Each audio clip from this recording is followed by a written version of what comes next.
روز و روزگارتون بخیر و شادی باشد. تماشابینان عزیز، گزارش مستقیم خود را از ورزشگاه 20 سالگی استقلالیت تاجیکستان در شهر خوجند منظور شما میگردانیم. در بازی دوره 21 لیگ اولی که دستای اسخط و برچی با همدیگر در همین ورزشگاه بازی میکنند. البته یک بازی جالب خواهد بود، چون که هم اسخط هم برچی در بازی آخر خیش بسیار نتیجه خوب را به خیر میگیرند. مخصوصا دسته برچی در بازی آخر خیش میتواند که از دستای پیش صف امتیاز بگیرد و میبینیم که امروز اکنون شاگردان الفبک بیراموف مقابل دسته اسخط چگونه بازی خواهند کرد.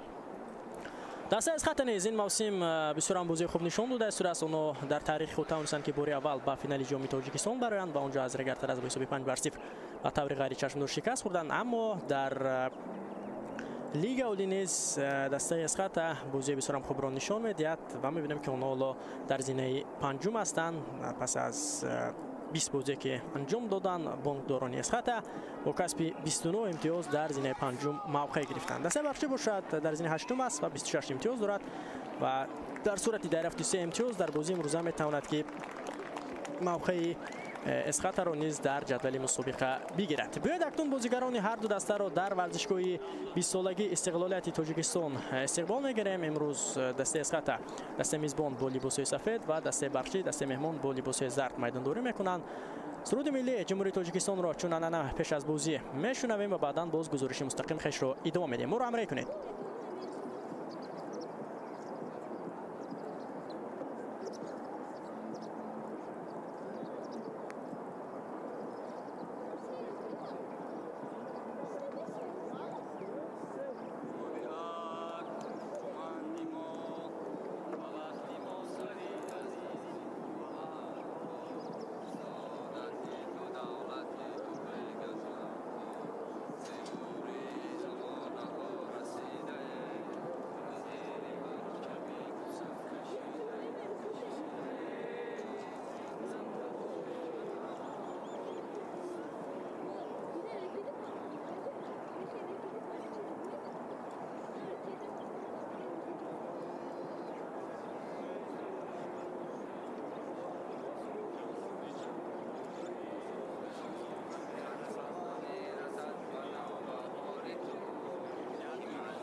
دوستان عزیز، گزارش مستقیم خود رو از بازی دور 21 چمپیونات تاجیکستان اوید با فوتبال منوی دستای لیگ اولی ادامه میدیم. از بازی منوی دستای اسخاتا و برچی. بازی دستا در ورزشگاه 20 سالگی استقلال تاجیکستان در شهر خوجند صورت میگیرد و اگر ما با بازی که دستا در نیمه اولی موسم داشتن نظر افکنیم، ببینید که آنجا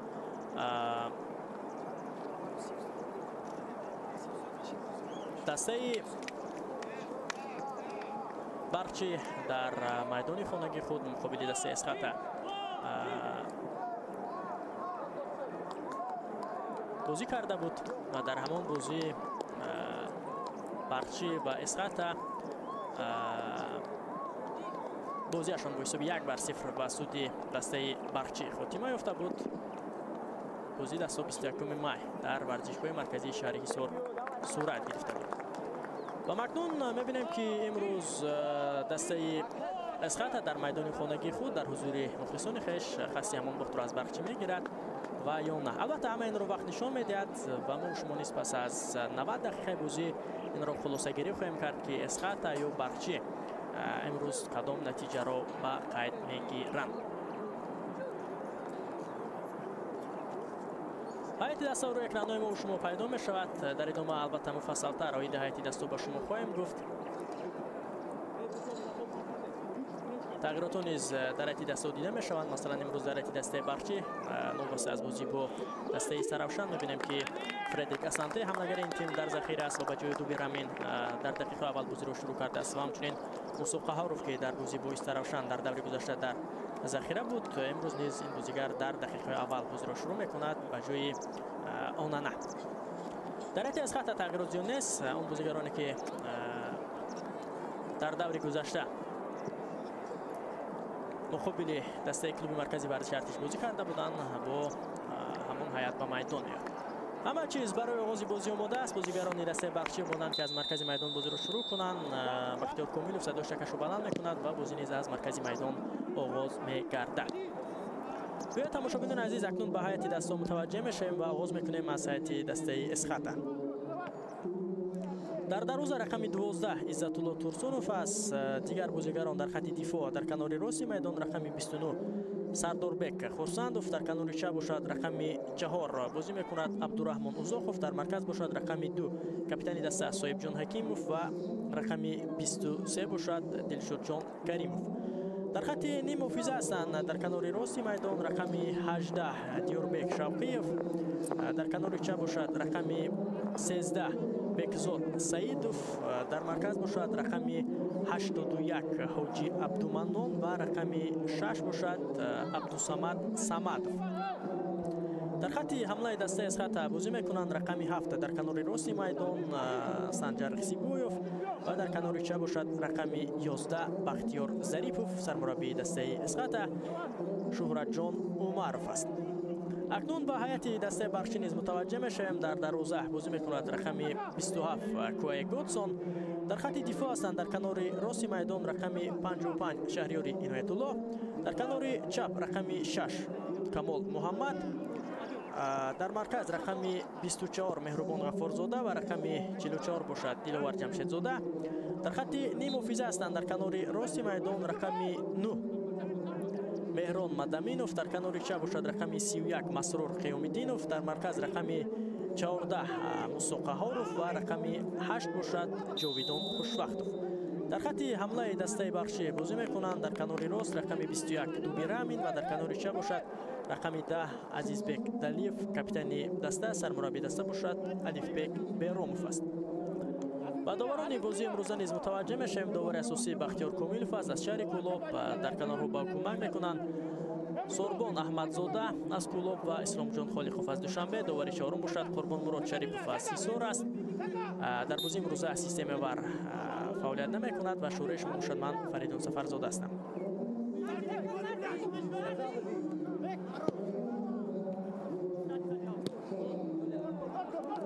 تلاش نوبتی از جانب بازیگران دسته اسخاتا میبینیم که در آغاز رقابت فشار آورده استونند بازیگران دسته اسخاتا. در دور گذشته دسته اسخاتا با کلوب مرکزی ورزش ارتش بسیار یک بازی دشوار داشت، گرچه که در همان بازی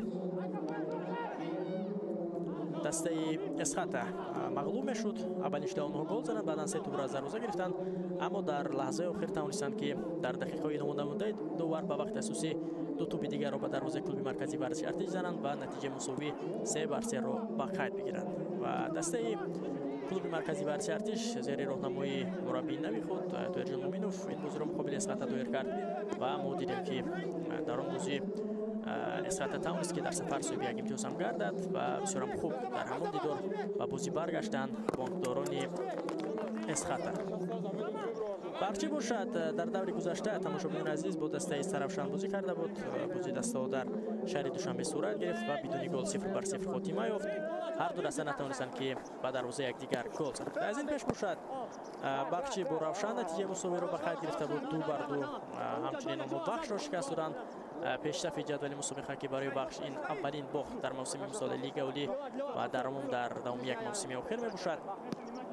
و بعدا از این پیش باشد ما در بازی با استقلال نیز یک بازی خوب داشتند، اما حسابی 2-1 ناکام گردیده بودند. یعنی بسیار هم خوب شاگردان الفبک بیروموف در بازی آخر نتیجه را به قید گرفته ایستادند و اکنون که دو دور دیگر باقی مانده است تا انجام موسم امسال لیگ اولی مقابل دو دسته شهر خوجند بازی میکند برخچی.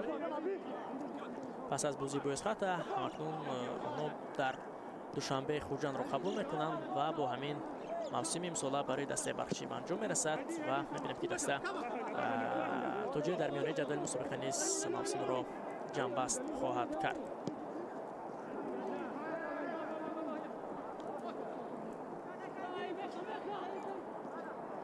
با تو بند بازیگران دسته اسخاتا توسط کنار چپ پرتاب به خط حمله فرصت پیدا میشود برای دسته اسخاتا. باید متوجه میشیم به همین امکانیت. ضربه زده شد از جانب سنجر رخسیبویوف و کوای گوتسون بسیار هم خوب اینجا توانست که توپ را داشته بگیرد. بسیار هم یک فرصتی خوب بود برای دسته اسخاتا. ببینید که حالتی نوبوزی نیست. خط دفاعی دسته برخچی اندک اینجا موقع خودی دیده میشد، اما رخسیبویوف ضربه قوی تر زده نتوانست و دیدم که آنجا کوای گوتسون نیز توپ را داشته گرفت. در آغاز رقابت دسته اسخاتا بیشتر توجه خود را به خط حمله روان کرده ایستاده است.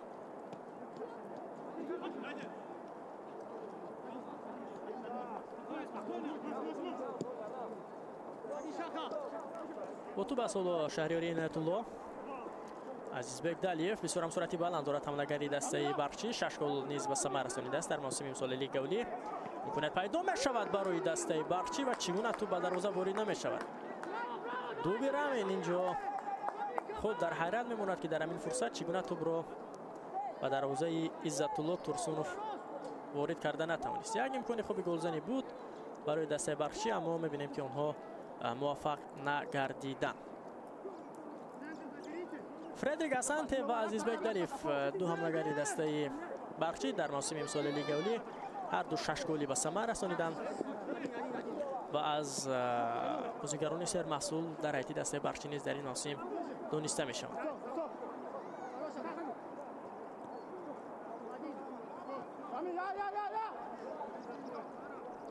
عزیزبک دلیف با توپ است. پس به قفا شهریاری عنایت الله اینجا قاعده بازی بیان کرده شد. اشاره میکند بختیار کامیلوف. از پای افتانیدن جاویدان خوشوقتوف را مسافه نزدیک است و یک امکانی خوب هم پیدا می شود برای دسته مهمان. ببینیم که کی ضربه را از همین مسافه اجرا میکند و از این وضعیت استانداردی چگونه استفاده میکنند شاگردان الفبک بیروموف. خودی بازیگر جوردیده در نزد توپ است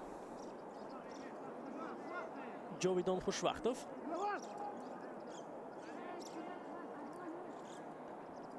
یا ضربه را مستقیم راست جانب دروازه عزت الله ترسونوف روان میکند و یا پرتاب اجرا میکنند. متوجه میشیم ضربه راست اجرا کرده شد، نه چندان ضربه خوب و عزت الله ترسونوف دروازه‌بان دسته اسخاتا نیز توانست که توپ را داشته بگیرد.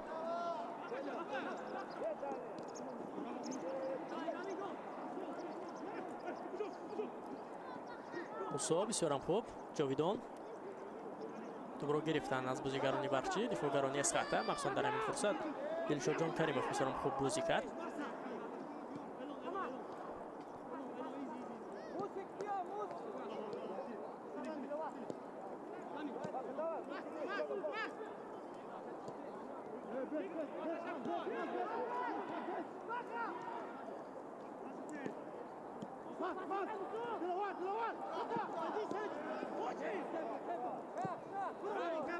شهریار بازم با هجوم میگذارن بازیگران دسته برچی. پس به سمت عزیزبک دلیف. دلیف با این ورزشگاه آشنا است چون قبلا در خوجند بازی میکرد و بعدا از خوجند به برچی گذاشته بود. پرتابی که اجرا نمود دلیف میبینیم که اون رو برطرف کرد عزتالله ترسونوف.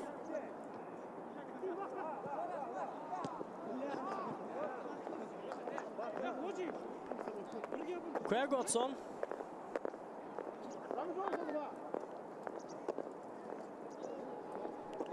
مهربان غفارزاده دلوار چرا خوب و پاسای کوتاه کوشش کرده استرند که با پیش روان بازیگران دسته برچی، اما میبینیم که فشار خیلی هم زیاد است از جانب دسته اسخطه.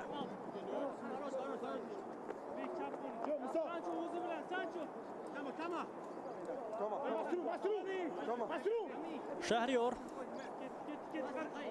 از اوتوبر با بازی می‌دارد.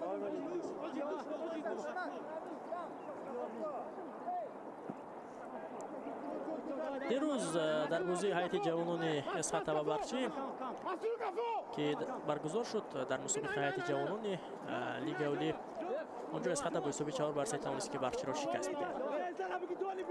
اکنون امروز نوبت دسته‌های کلانسالان است و می‌بینیم که چه نتیجه به قید گرفته می شود.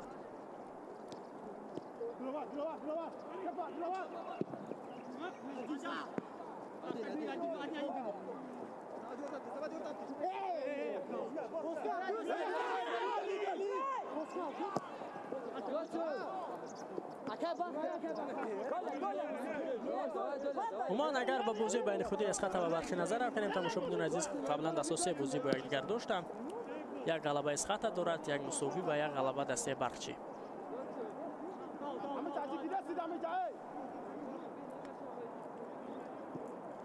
دو بازی که موسم گذشته بود،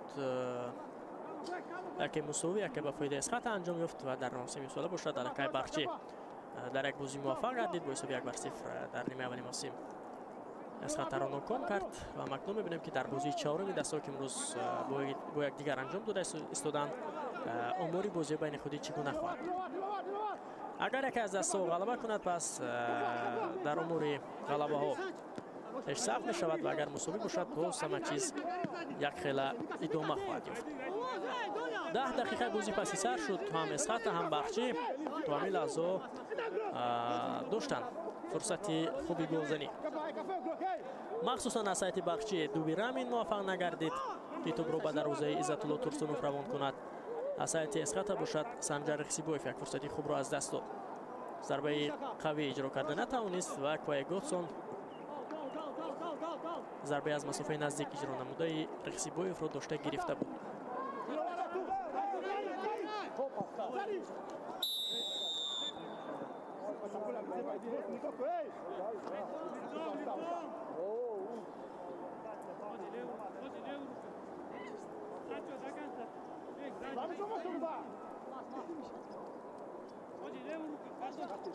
حالت نوبوز اینجا به خط گرفته شد و دوباره کناری میبینیم که بیرقچه خود رو بالا میبردارد.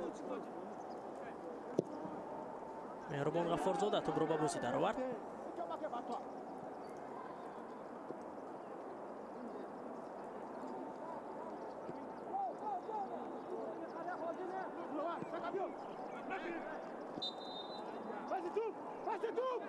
بختیار کامیلوف باز هم به قاعده بیرونکنی اشاره میکند که این نوبت بازیگران برچی قاعده بازی رو بیرون کردن.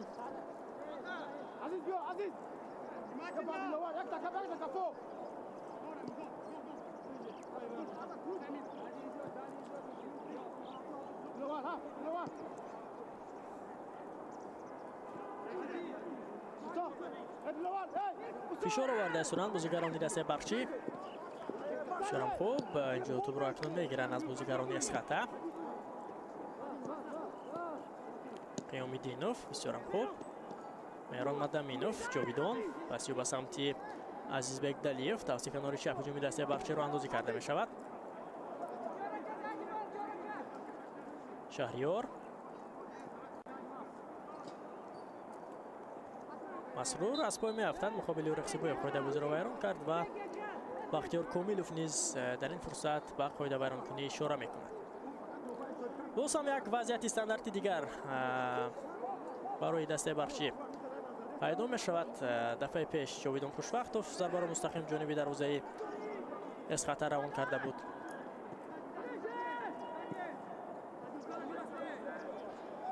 حالا باشد میبینیم از این وضعیت نیز استفاده بردن نمیتوانند بازیگران برچی.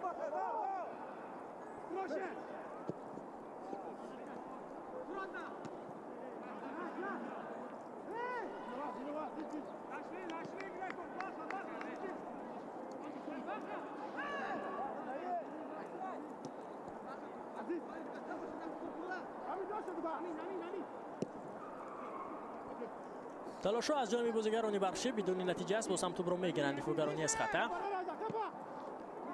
با هجوم میگذارند بانگداران توسط کنار چپ. بختیار ظریفوف توپ است.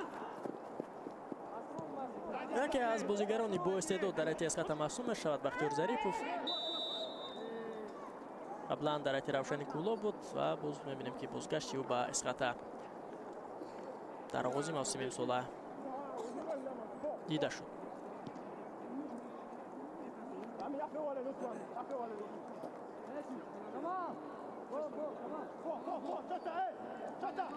ضربه جریموی با فایده دسته اسخطه. مهربان غفارزاده آنجا قاعده بازی را ویران کرد در برابری دیاربک شابخیف. سنجر رقصیبویف بازیگر ازبک از همین موقعیت ضربه را اجرا خواهد کرد. البته بازیگری خفناک است و میبینیم که کوای گولسون تا کجا میتواند که صد راهی همین ضربه رقصیبویف شد. البته پرتاب نخواهد بود، ضربه مستقیم اجرا کرده می شود با احتمال زیاد. بختیار کامیلوف اجازه میدهد، ضربه مستقیم اجرا کرده شد و اینجا دیوار دفاعی توانست که صد راهی ضربه رقصیبویف شود.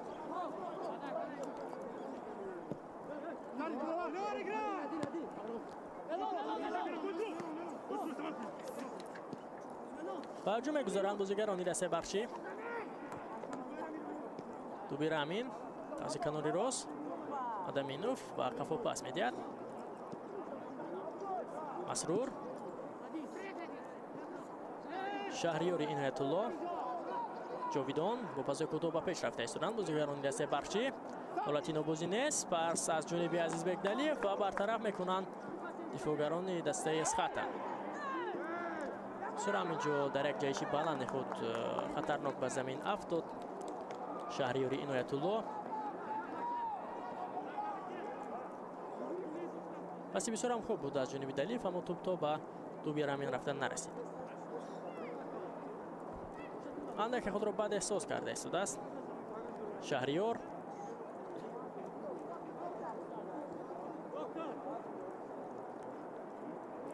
دوری تیبی شاید رسانیده شود به شهریار. در جایش بلنده که داشت بسیار هم سخت به زمین افتاد. ببینید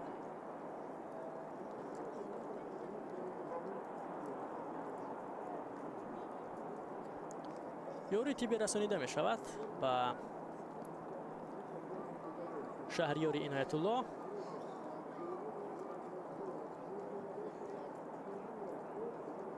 کمال محمد را میبینیم که او از کوکتوش به برچی آمده بود. ملکه سال دوم است که شرف تیم برچی را حمایت کرده ایستاده است و یکی از بازیگران کلیدی نیز محسوب می شود برای دسته شهر حصار.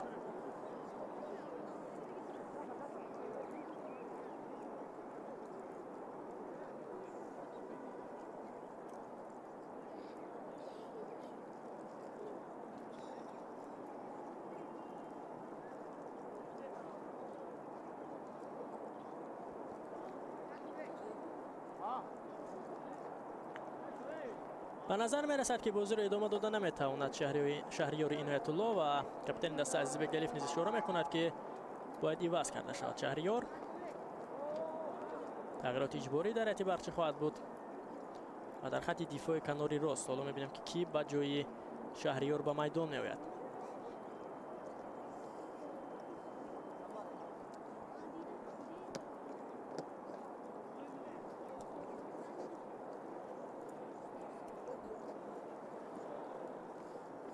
осеби бозигари барқчӣ ҷиддӣ ба назар мерасад.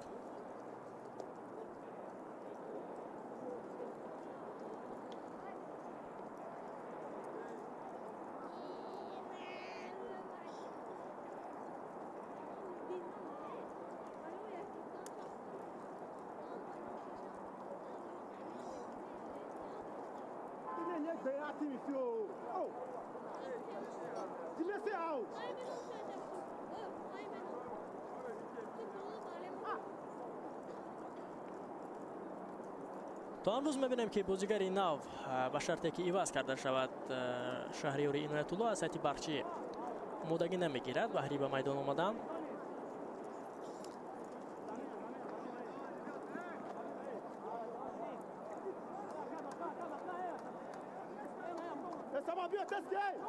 شاید بیرون از میدان به شهریاری عنایت‌الله کمک تیبی رسانیده شود.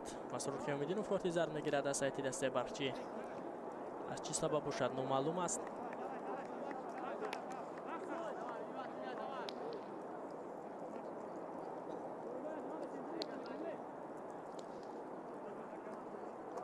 قمرالدین غفارزاده در موقع شهریاری عنایت‌الله اکنون به میدان میآید. بازیگر تحت رقم 4 و در خط دفاعی کناری راست بازی خواهد کرد. صاحبجان حکیموف پرتابی به مرکز میدان. توپ از میدان بیرون میشود. در میدان نگاه داشته نتوانست توپ را سنجر خسیبایف. موسی خواهروف از توپ را به بازی در آورد. یکی از استعدادهای جوانی دست برچی است و می‌بینیم که در بازی آخر نیز با هیئت منتخب تاجیکستان شامل شده است و باعثی نیمو فیزدگر و دفاعگر میتواند که بازی کند. 20 دقیقه بازی پس سر شد و تا هنوز در بازی اسخط و برچی حساب گشوده نشده است.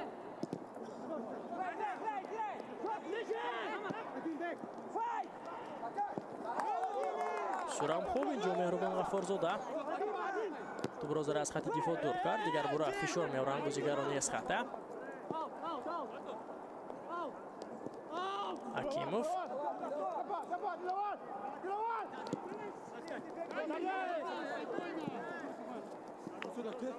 سردار بکرسندوف نچندان پرتابی خوب کرد و گودسون اینجا توپ را داشته گرفت. موسی پرتابی به خط حمله کجا است اینجا دوی رامین خیلی هم خفا موند و من نتوانست که از این پرتابی انجام داده موسی استفاده کنه. جاویدان تلاش نوبتی بازیگران برچی باز هم بدون نتیجه است.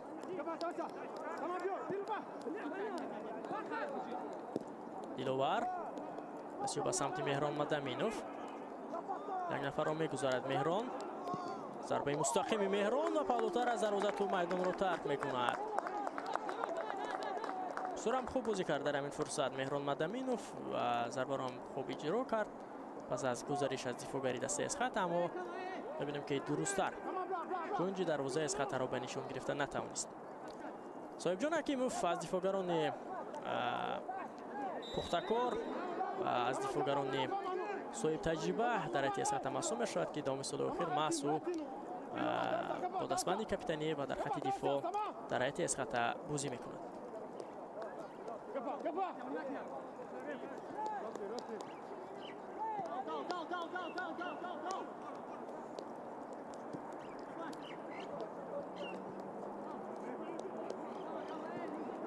عزت‌الله ترسونوف پسی به کنار چپ اشاره آورده استند بازیگران دسته برچی. صاحبجان حکیموف خفا پاس میدهد به عزت‌الله ترسونوف.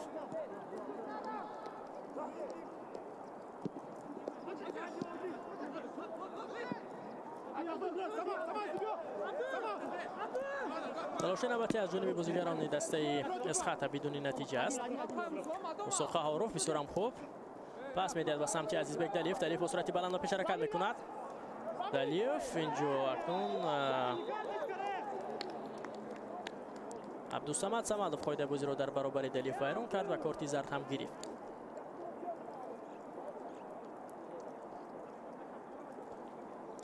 далив хост ки Самадовро паси сар гузорад ва ҳуҷуми дастаро бо суръати баланд идома бидиҳад, аммо Самадов ки андаке дар суръат аз далив сустӣ кард, маҷбур шуд ки қоидабозиро вайрон кунад. бибинед.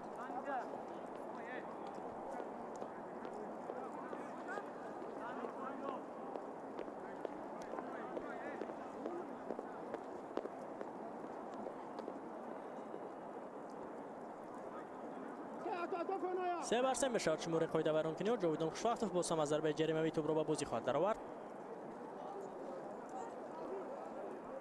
عزیزبek دلیف نیز در نزد توپ است. دوباره اجازه می‌دهد. بر توپ اجرا کرده شد. باز هم موفق نگردیدند بازیگران دسته برقی.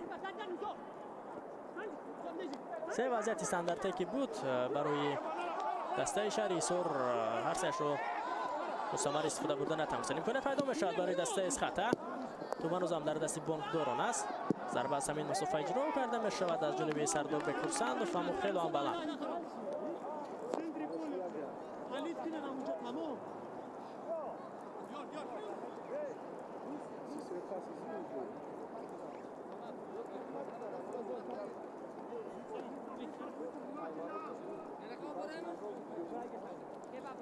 کویا گوتسون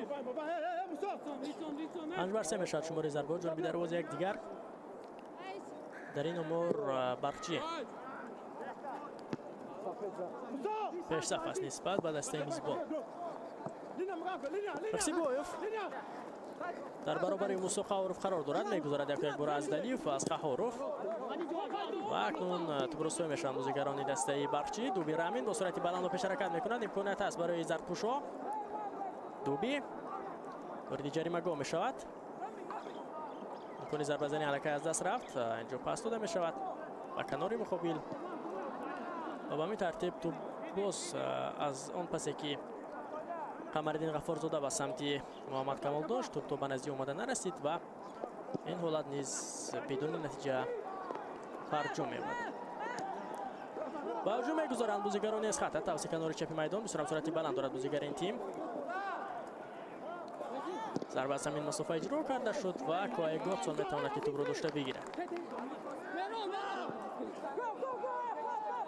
عزیزبek دلیف هجومی دسته برقچی را راه اندازی میکند. جاویدان خوشوقتov، مسرور قیومیدینوف. نسبت به دیگر بازیگران دسته برقچی مسرور یکی از بازیگران خواهد بود که اندک تجربه خوبتر دارد، چون که در لیگ چمپیونات آسیا زمانی که در هیئت روشن بود بازی میکرد یک جای با بختیار ظریف که حالا در هیئت اسخط است، هر دو همدسته بودند. ما اکنون می‌بینیم که پس از نیم موسم هنرنمایی در هولبروک صفی برقچی همراه شد مسرور قیومیدینوف.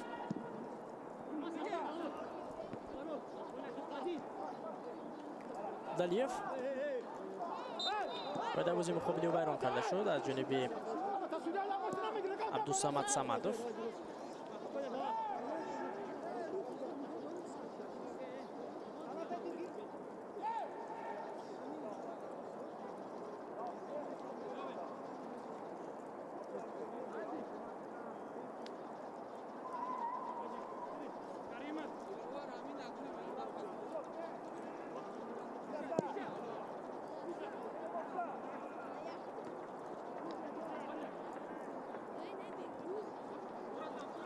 تلاش نوبتی از جانب بازیگران برقچی بدون نتیجه است. سود به عکس الهجوم گذاشتن بازیگران اسخط، اما می‌بینیم که موفق هم نمی‌شوند.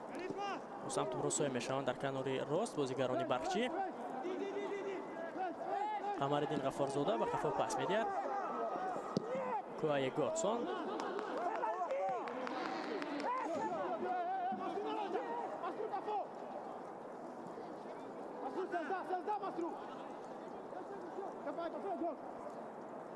از اوتو با بازی درآورده شد از جانب بازیگران اسخط. دوبی رامین و تنهایی کوشش میکند بازیگر دسته برقچی. ضربه را اجرا کرد، نچندان ضربه خوب و عزت‌الله ترسونوف توپ را بدون مشکلی داشته میگیرد.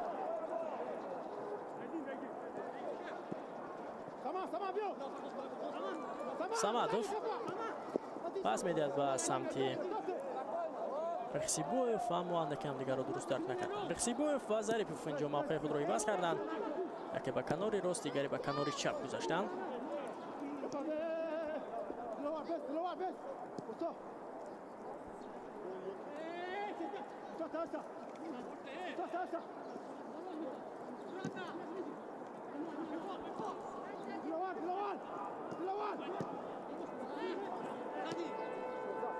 داوسی کناری چپ هجومی دسته از خطر رو اندازی کرده می شود.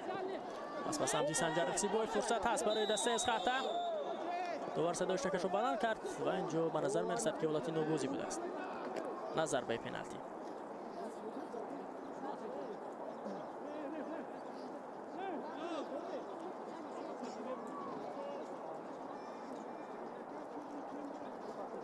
بسیار خوب در همینجا دیلوور جمشید زاده خطی افساید رو احساس کرد و بینید که او منتظر شد تا توپ به سمت رخسیبوف پاس داده شود و رخسیبوف که اولین خواست توپ را بگیرد، همین طور هم شد و در حالت نوگوزی پیدا شد. اگر نه یک امکانیت خطرناک برای بازیگران دسته برچی در همین فرصت به میان می آمد.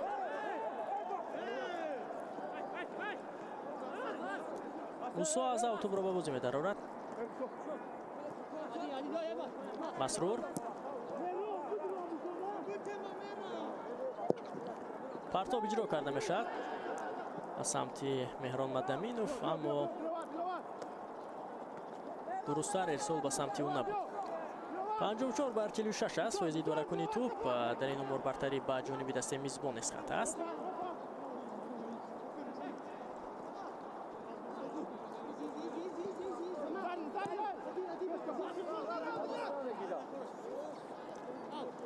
گویا گوتسون مجبور شد که اینجا توپ را از میدان زده بیرون کند، چون که فشار خیلی زیاد بود از جانب دسته اسخط.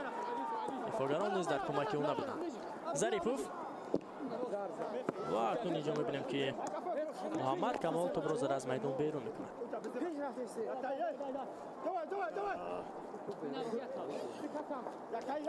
میبینیم که در هجوم اخیری که برچی را اندازی کرده استوداس اندکی خط دفاع را خالی گذاشته استودند و این میتواند که به فایده اسخط هم باشد که چنین هجوم را راه اندازی کند.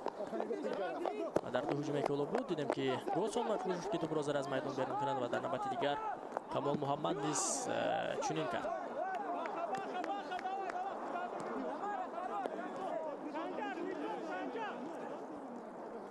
دیوربک شوکیف درست در ضربه اجرا کرده نمیتواند، جانب دروازه برچی بلند ضربه را اجرا کرد. گوتسون باشد اکنون از دروازه توپ را به بازی خواهد درآورد. نیم ساعتی بازی پسی سر شد و تا هنوز در بازی اسخط و برچی حساب شده نشده است.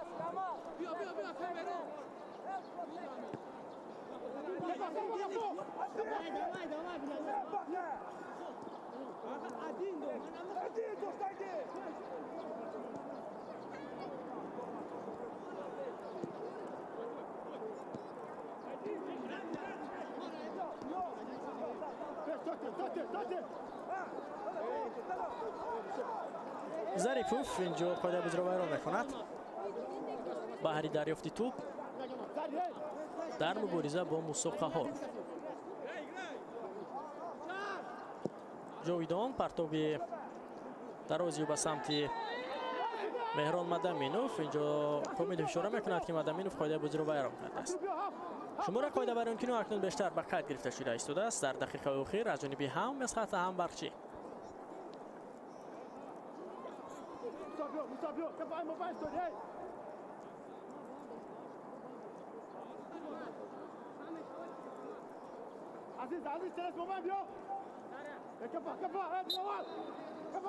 دوباره جوزه میدید نزدیکتر به مرکز میدان توپ اینجا به بازی درآورده شد.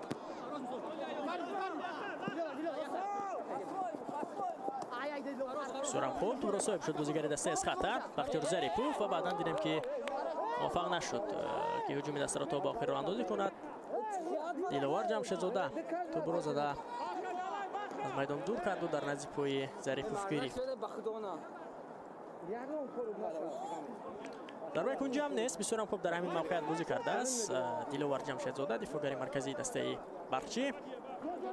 گوتسون اکنون توپ را از دروازه به بازی خواهد درآورد.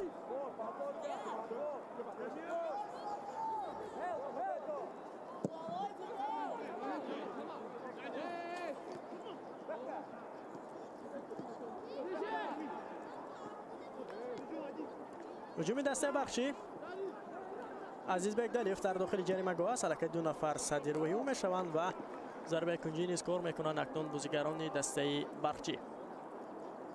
اوزاخوف در همین فرصت توپ را دور کردن نزد پای دلیف.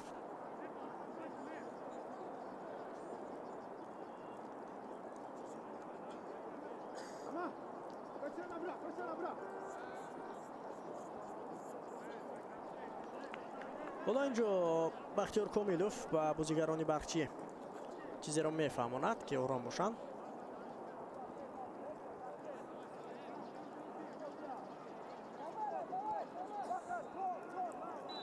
باید متوجه میشویم. پرتاب اجرا کرده شد. تلاش نوبتی باز هم پرتاب به داخل جریمه‌گاه. ترسونوف برطرف کرد. تلاش نوبتی از جانب بازیگران دسته بخشی. بسیار یک ضربه خوب اجرا کرده شد اما اندکی بلندتر.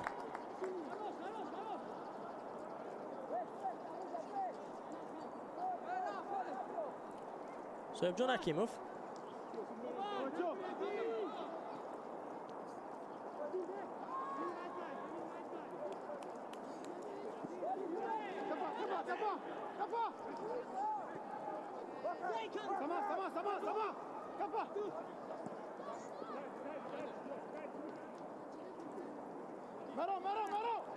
ده دقیقه دیگر تا انجام قسم اولی بازی باقی مانده است. حساب تا هنوز در بازی از خط و برشک شده نشده است.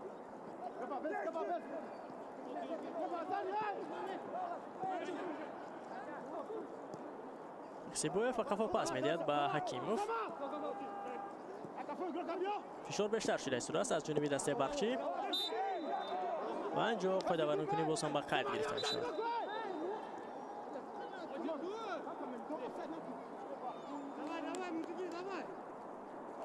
حاجی عبدالمنان را از پای افتانیدند در مرکز میدان. صاحب جان حکیموف از همین موقعیت توپ را به بازی خود درآورد. پرتاب خواهد کرد با احتمال زیاد به خط حمله. پرتاب را اجرا میکند و اکنون باز هم بدون نتیجه.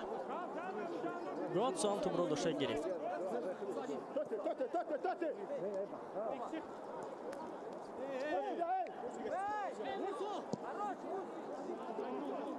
پاسوی 9 دقیق بیشتر اکنون به نظر رسیده است هم از جانب بازیگران خط هم از جانب بازیگران بخشی. در همین لحظه میبینیم که توجه پاسا دقیق نیستند، ضربه دقیق نیستند و تنها در بعضی موارد حتی ضربه توکلانه رو نیز دیده ایستاده.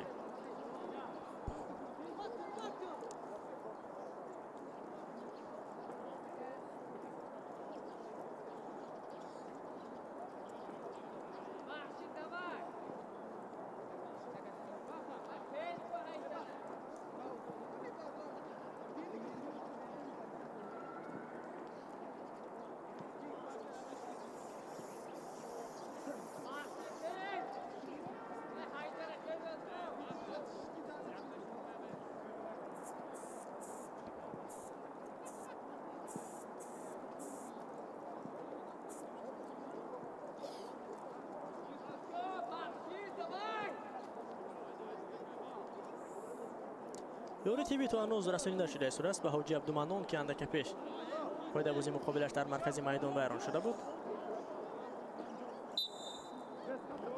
بیرام و فتویچیف اینجا بدلیف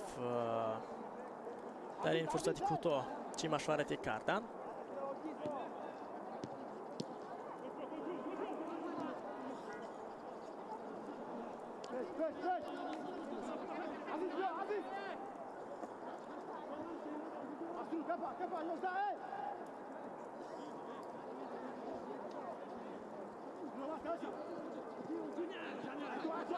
تلاش نوبتی دیلوار بسیارم خوب.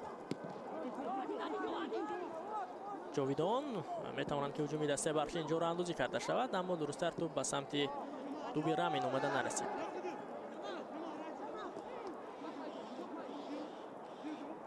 جاویدان پرتاب بیو به خط حمله. توپ به دلیف اومده نمیرسد. برطرف میکنند دفاعگرانی از خط و هجوم خود را اندازی کرده ایستادند. از کنار چپ کوشش بازیگرانی از خطا رخسیبویوف سامادوف دیگر بار رخسیبویوف دیلوار جمشید زاده اکنون میتواند که این فرصت رو از بین ببرد.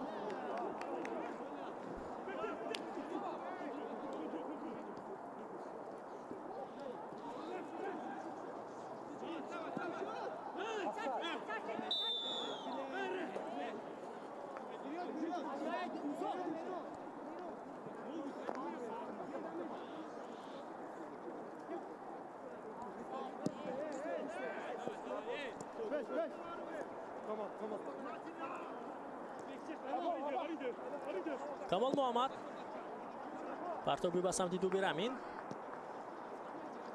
از کنار راست هجومی دسته برچی رو اندازی کرده می شود. پورا در خط دیفان بازیگرانی از خطا دشوار خواهد افتاد برای زرتپوشو. کمال محمد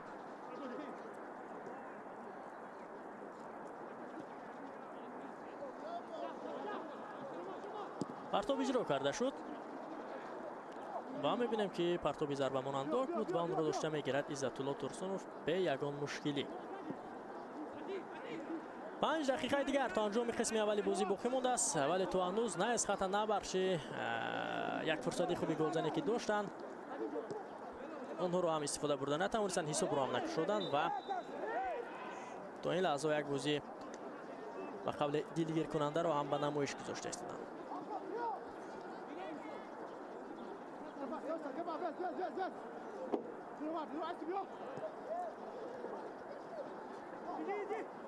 نسبت به بازیگران از خط البته بازیگران برچی اندکی بازی زیباتر نشان داده سرند با پاسو و توسط کنارها به هجوم گذاشتن.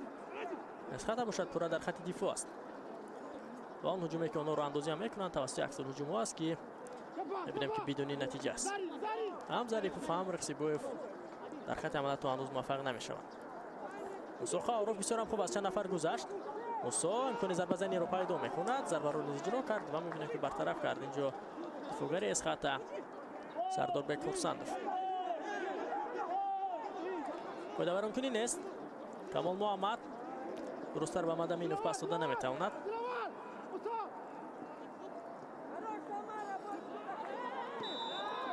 مقابل دیلوار قاعده بازی برام کرده شده اکنون بسیار هم خوب در خط دفاع بازی کرده است از سایت برچی دیلوار جمشید زاده و همچنین مهربان غفورزاده.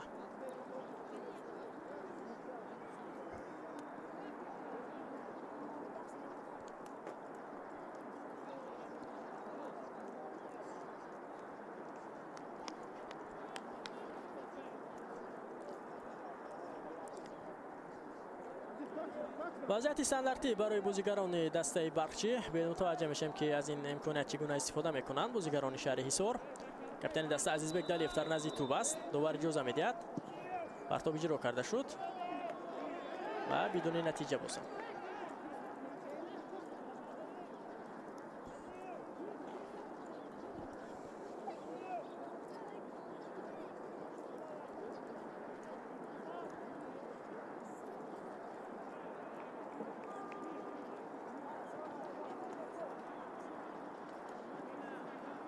ضربه کنجی کار میکنند بازیگران برچی به متوجه میشیم. دلیف باز هم از کنار راستی میدان ضربه کنجی توپ را به بازی خواهد درآورد.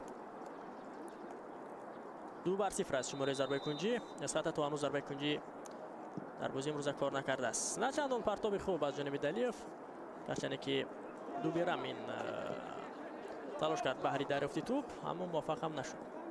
موسی یک نفر رو گذشت قاعده بازی مقابلی ویران کرده شد از جانب عبدالصمد صمدوف. مالک بورش اندوم است که عبدالصمد صمدوف قاعده بازی رو ویران کرده است اما تو هنوز بختیار کامیلوف و این بازیگری از خط یگان آگاهی نشان نمیدهد. ببینیم روی راست اینجا قاعده بازی رو ویران کرد و صد روی هجومی دسته برچی هم شد.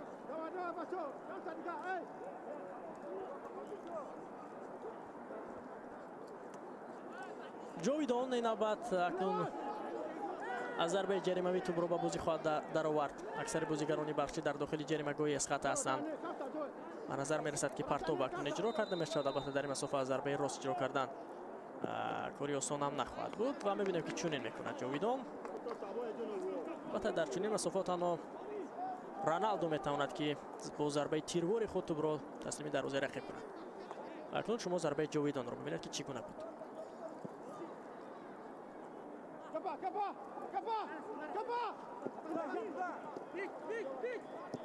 هجوم دسته اسخطه بدون نتیجه. باز هم اینجا حالا اینجا که از بازیگری دسته اسخطه فیقانش بلند می شود که قاعده بازی مقابلی ویران شده است و ور به این حالت متوجه نمی شود. به قاعده ویران کنی هم اشاره نکرد. ور هم نیست در بازی امروزه. کمال محمد اجازه میدهد ور بخشی تا هجومش را ادامه بخشد و اکنون اینجا سه دوشتک بلند می شود و دلیف نیست و بروزد از میدان بیرون می کند.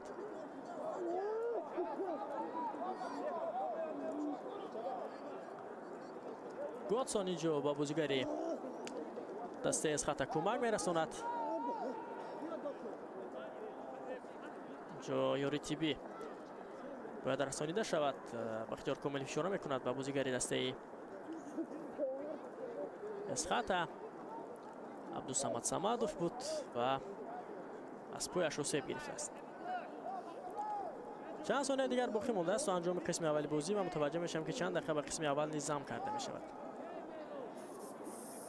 طبیعاً کمک میکنن و بازیگری اوسیب دیده اسخطه. من در بازی امروزه ما حالتهای خوبی گلزنی رو در قسم اول ندیده ایستادیم. یک فرصتی که دوبی رامین داشت آن را استفاده برده نتوانست. در مسافه نزدیک توپ را به دروازه اسخطه زده نتوانست و بعداً یک فرصت دیگری که رخسیبویف داشت. دیگر ضربه دیگری که بودن بلندتر اجرا کردن جانب دروازه یک دیگر و فرصت‌های گلزنی هم نبود. 3 دقیقه به قسم اولی بازی زم کرده می شود.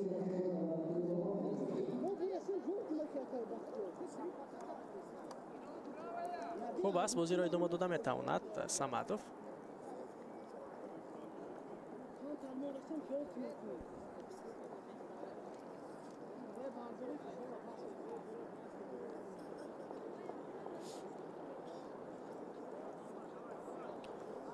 شورا جان عمروف در قسم دوم بازی میتواند که باز هم از یک چند بازیگران دیگر استفاده کند. نیمکت های ذخیروی دسته اسخطه از بازیگران خوب توجیه غنی هستند. نوبیجان موبینوف، جهانگیر اکبرزاده، جسور یاربیکوف، دیاربک خالمیرزویف، ابراهیم شونخانوف، رستم جان صبوروف، امیرجان رحیموف، مرادبک همدموف، مومین جان گدایبویف. ببینید که هستند اون بازیگرانی که میتواند مربی آنها رو به میدان آورد تا جای توانند که آنها بازی رو هم تغییر بدهند. مخصوصا موبین جان مومینوف میتواند که در خط حمله فرق کننده باشد. جهانگیر اکبرزاده نیز در این میان میتوانیم رو قید کنیم. ابراهیم شمخانوف و دیگر بازیگرانی که باز هم هستند. باز هم دو بازیگری هر دو دسته حالا خود را بعد احساس میکنند. یکی دلیف است، دیگری باشد این عبدالرحمن اوزاقوف.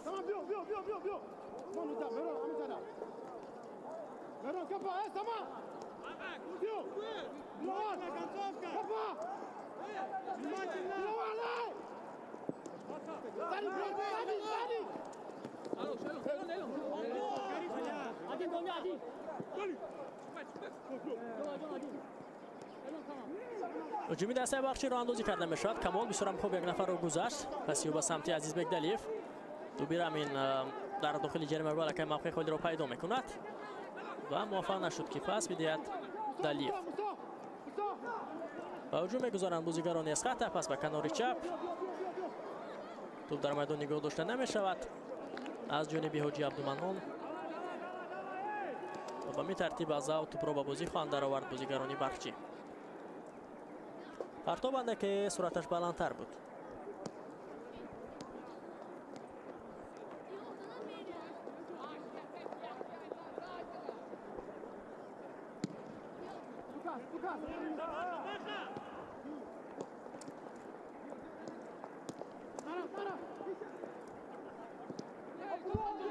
جاویدان، مهران مدامینوف درستر پس دادن نمیتواند.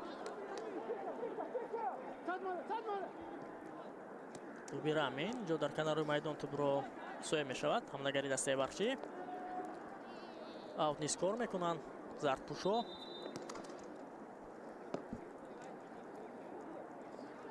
باز اینجا یکی از بازیگرانی از خط خودروانده که بد احساس میکند. آخرین فرصت برای بخشی خواهد بود چون که وقتی اعلام نموده نیز اینجا خاتمه یافت و بختیار کامیلوف نیست داشتکش رو از انجام قسمی اولی بازی پس از چند لحظه بلند میکند.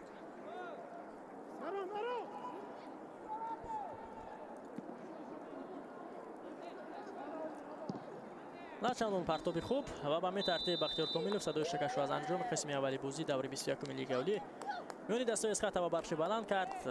بدون گل دستا با تنفس می روند و تنفس میکنیم در قطار بازیگران و باز هم پس از چند لحظه برمیگردیم به ورزشگاه 20 سالگی استقلال ولایت تاجیکستان در شهر خوجند و یک جای قسمی دومی بازی میانی دستای از خط و بخشی را پیگیری میکنیم. برو همراهی کنید.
Muhlishan aziz, nechenchi davri Istanbul bo'lgan yodgorchilar.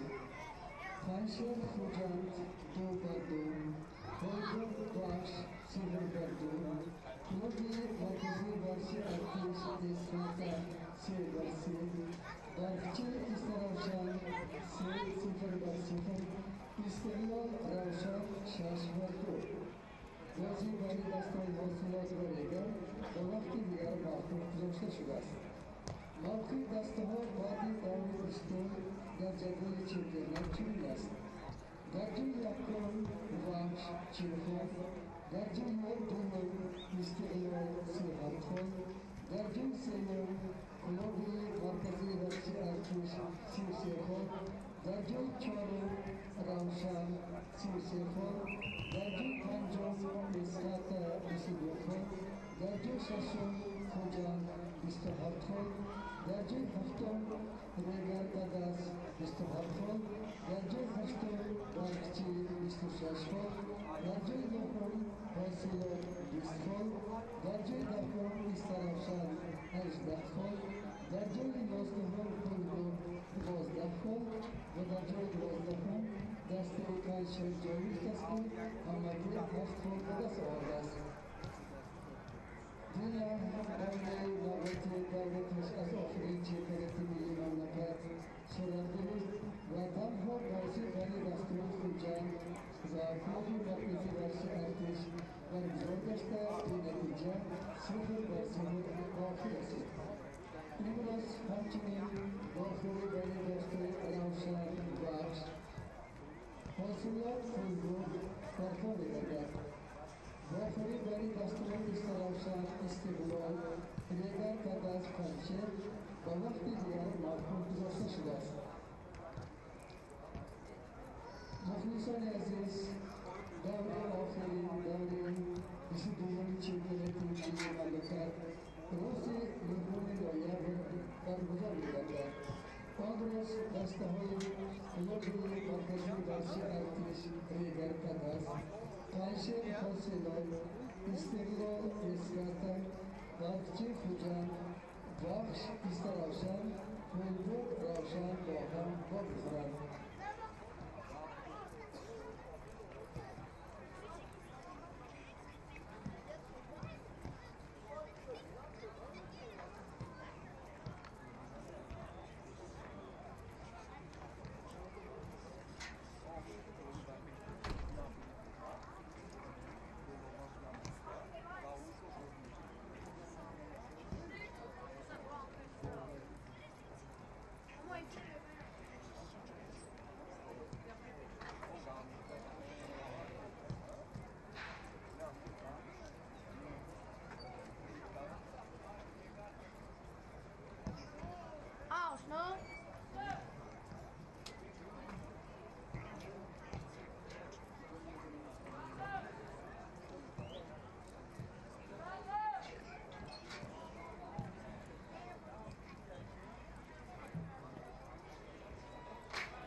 دوستان عزیز برمیگردیم به ورزشگاه 20 سالگی استقلالیت تاجیکستان به قسم دویم بازی دور 21 لیگ اولی میان دسته اسخط و برچی. قسم اول بازی بدون گل 0-0 خاتمه یافت. هر دو دسته نچندان بازی خوب را در قسم اول پیشکشی ما و شما کردند و امیدوار هستیم که در نیمه دوم بازی شاید یک بازی جالب و جذاب خواهیم شد. بعد به هیئت دسته ها متوجه میشیم در آغاز قسم دوم در هیئت دسته اسخط یک تغییرات انجام داده شد. به جای بختیار ظریفوف وارد میدان گردید رستم جان صبورов. در دروازه دسته اسخط رقم 12 عزت الله ترسونوف است. دیگر بازیگران رقم 2 صاحب جان حکیموف، 29 سرداربek خورسندوف، 23 دلشاد جان کریموف، 4 عبدالرحمن اوزاخوف، 13 بکزاد سعیدوف، 18 دیوربek شوقیوف، 6 عبدالصمد صمدوف، 81 حاجی عبدالمنان، 7 سنجر رخسیبویوف و رقم 8 باشد رستم جان صبورов. سرمربی دسته شهرت جان عمرov است. در حیط برچی نیز یک تغییرات است. در قسم اول تغییرات اجباری انجام داده شد و به جای شهریار عنایت الله وارد میدان گردید قمرالدین غفارزاده. هیئت برچی چنین است. در دروازه رقم 27 کوای گودسون، دیگر بازیگران رقم 24 مهربان غفارزاده، 6 کمال محمد، 44 دلوار جمشیدزاده، 4 قمرالدین غفارزاده، 14 موسی قهاروف، 31 مسرور قیامالدینوف، 8 جاویدان خوشوقتوف، 9 مهران مدامینوف، 10 عزیزبek دلیوف، 21 توبیر امین. سرمربی دسته باشد الیفبek بیراموف است. جاویدان خوشوقتوف پرتاب میکند به داخل جریمه‌گاه، اما نه چندان پرتاب خوب آن را برطرف کردند دفاعگران دسته اسخط.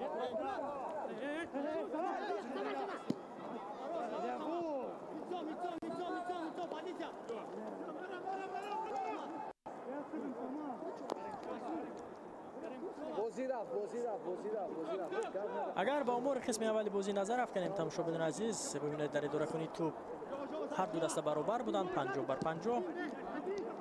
دو ضربه کنجی برچی داشت، شماره ضربه 9-6 بودند که در این امور برتری به برچی داده میشد. 2-2 شماره ضربه راست بودند. 12 قاعده بیرونی بر قید گرفته شد. یک کارت زردی نیز از سایت هر دو دسته داور نشان داد. در حالت نوبازی 2 مرتبه بازیگرانی از خط بودند. رخسیبویف مقابلش قاعده بازی بیرون کرده شد. دلوار قاعده بازی را مقابلش بیرون کرد. ضربه جریمه‌ای پاس داده میشد به کنار چپ. بر توپ اینجا نه ضربه اجرا کرده شد، اما بلندتر و بدون نتیجه از جانب سرداربek خورسندوف.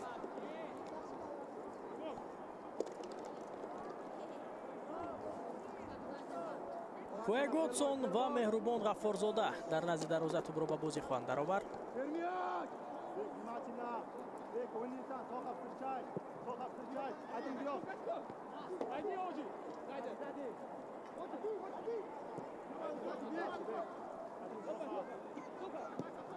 صاحب جان حکیموف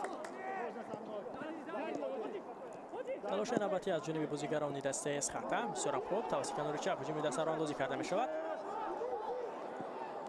دیوربek شوقیوف ضربه از زمین مصطفی اجرا کرده شد از جانب بکزاد سعیدوف. یک فرصت دیگر برای بانتوران هست و سیف اولی از جانب کوای گودسون اینجا انجام داده می شود. توپ هنوز هم در اختیار بازیگران اسخط است و باز هم موج دیگر هجوم آنها توسط کنار راست میدان صورت میگیرد. بر توپ به داخل جریمه‌گاه برطرف میکنند دفاعگران دسته برقچی.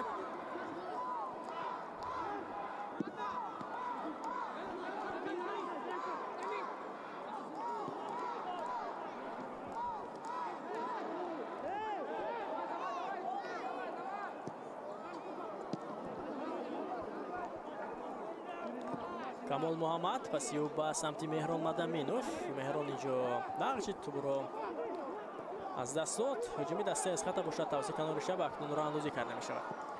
پرتاب اجرا کرده شد به داخل جریمه‌گاه از جانب دلشاد جان کریموف. یک فرصت دیگر ضربه از زمین مصطفی اجرا کرده می شود و توپ را داشته می گیرد کوای گودسون. بسیار خوب در دروازه برچی بازی کرده ایستاده است گودسون. البته در آغاز قسم دوم بازی ما چند سیفی این دروازه‌بان را می بینیم.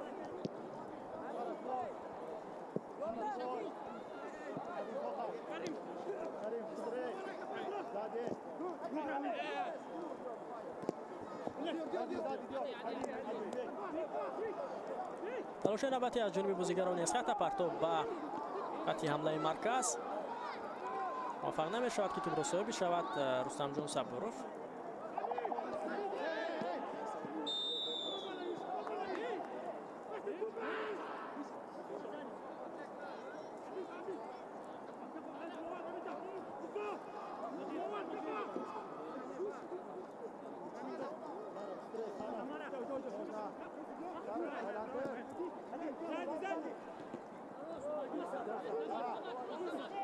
با هجوم می‌گذارند بازیگران بخشی. مسرور از پای می‌افتد. قاعده بازی مقابلش ویران کرده شد از جانب دیاربک شوکیف.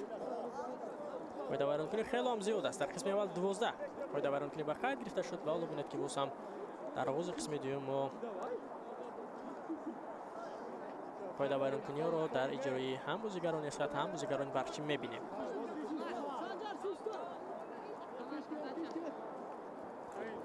مهربان غفورزاده در نزد توپ است. داور اجازه میدهد. پاس داده شد و اکنون موفق نمی‌گردد جاویدان در همین فرصت. قاعده بازی ویران نشده است. تلاش بازیگران بخشی ادامه دارد. بسیار هم خوب. مهران مدامینوف می‌گذارد اینجا دو نفر را. یک نفر دیگر رو باز گذاشت مهران. امکانیت است برای زدن ضربه مهران. یک ضربه دیگر اجرا کرده شد از جانب کمال محمد و می‌بینیم که عزت الله ترسانی نیز در دروازه خود استوار است و این گونه ضربه ها را داشته میگیرد. اکسیبویف موفق نشد توپ را در میدان نگاه دارد.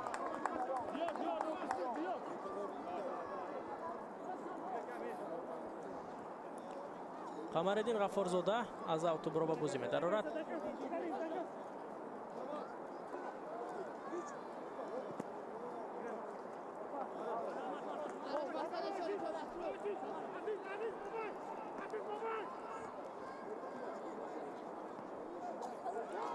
از اوت دلشاد توپ را بازی می‌دارد. دستگیری مخلصان اسخط را می‌بینیم گرچه که در ورزشگاه شمارهشون خیلی کم است اما کوشش کرده هستند که همچون نفر 12 به تیم خود کمک رسان باشند در بازی امروز مقابل بخچی.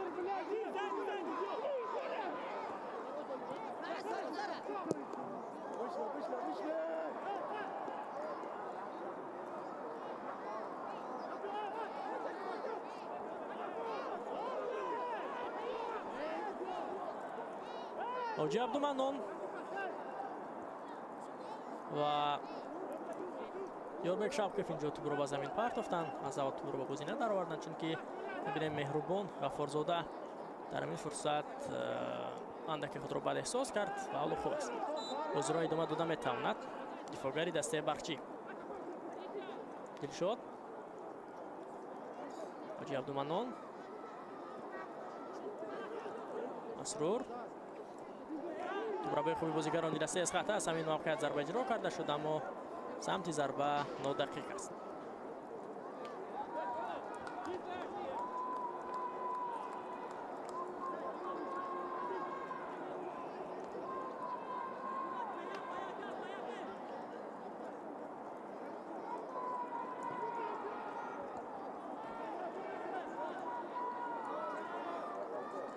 اولین ضربه کنجی در بخور امروزه با فایده دسته اسخط کار کرده میشد. دو بر یک از شماره ضربه کنجی شجاع کریموف و نچندان پرتاب خوب آن را کمال محمد برطرف میکند.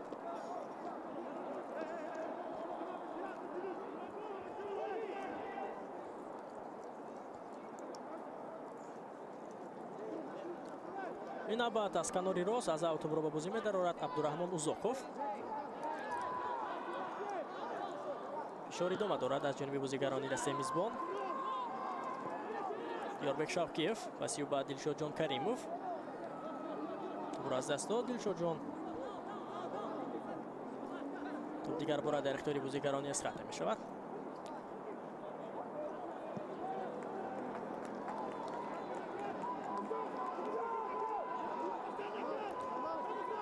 در قسم دوم تا هنوز تغییرات انجام نمی‌دهد در هیئت تیم خود الفبک بیراموف. کریموف پرتابی به داخل جریمه‌گاه فرصت هست. اوزاقوف در ایمین میان موفق نشد و حالت نابازی نیز اینجا اشاره کرده می شود.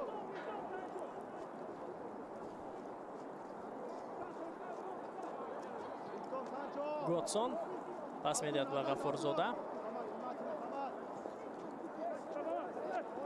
قمرالدین غفورزاده.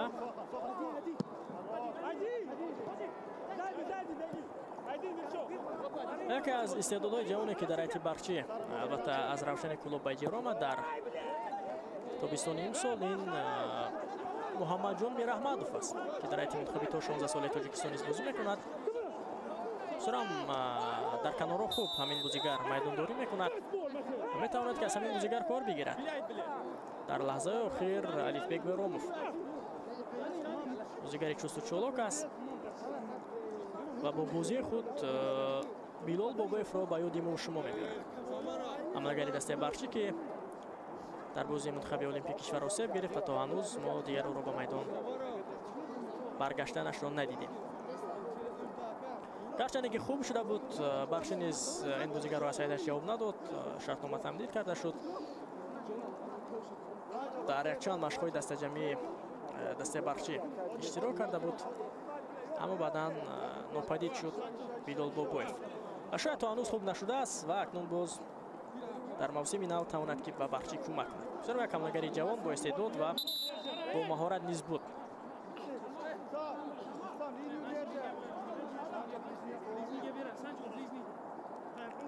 وضعیت استانداردی برای بازیگران برچی. خوشوقتوف پرتاب میکند توپ را به داخل جریمه‌گاه. امکانیت هست و توپ به دروازه وارد نمیشود. چگونه یک فرصت خوب بود برای ضرب‌پوش‌های برچی اما میبینیم که توپ را به دروازه زدن نتوانستند در همین فرصتی که داشتند.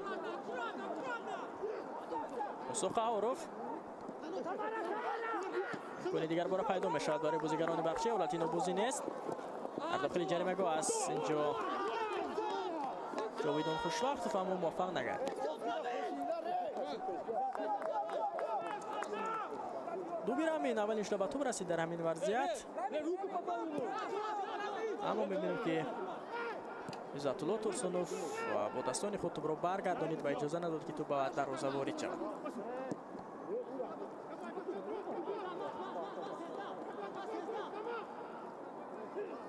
هم اسقاط هم برچی بازی مخفوف مانده ندارند و برای هر دو دسته یک بازی دیگر باقی مانده است تا موسم امساله لیگ اولی را به انجام رسانند.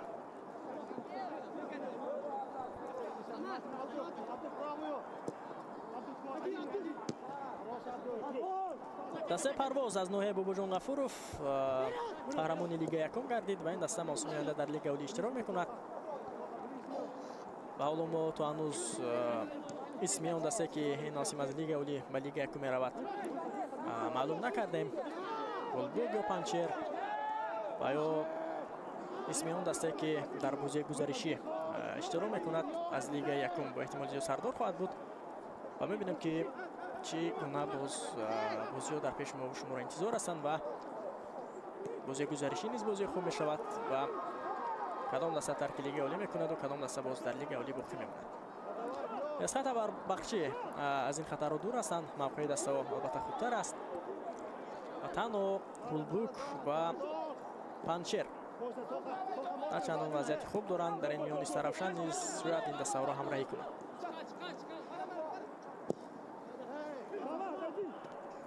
اما استرافشن با مربی نوی که به دست آورد به جای طاهر جان مومینوف میبینیم که در دو بازی الکای یک غلبه یک مساوی دارد و تا هنوز استرافشن با این مربی شکست ناپذیر است.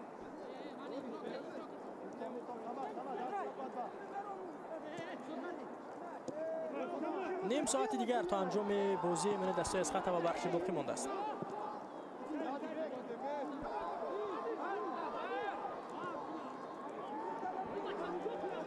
کوه گوتسون توپ را داشته گرفت.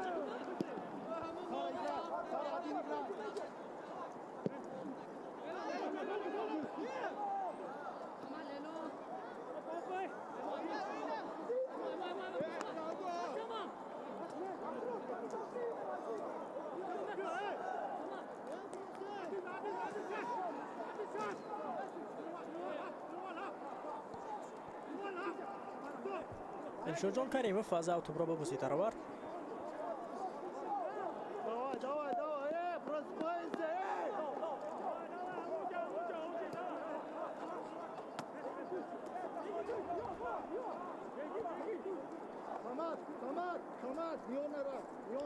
دیروز در همین ورزشگاه دستای خوجان و کلوب مرکزی ورزش ارتش بازی کردند و آنجا نیز ما یک بازی بیرنگ نور را دیدیم که 0-0 خاتمه یافته بود.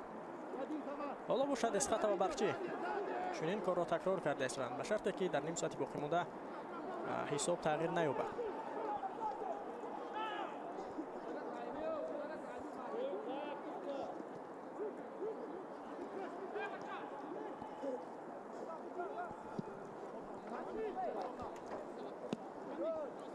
با تو بند بازیگران دسته برچی بسیار خوب مدامینوف سرعت بلند هم دارد. مهران مدامینوف و بازیگر استقلال است، در اجاره در برچی بازی میکند، در سال دوم است، اما در همین گونه فرصت ها میبینیم که نتوانسته است که از بازیگری رقیب گذرد.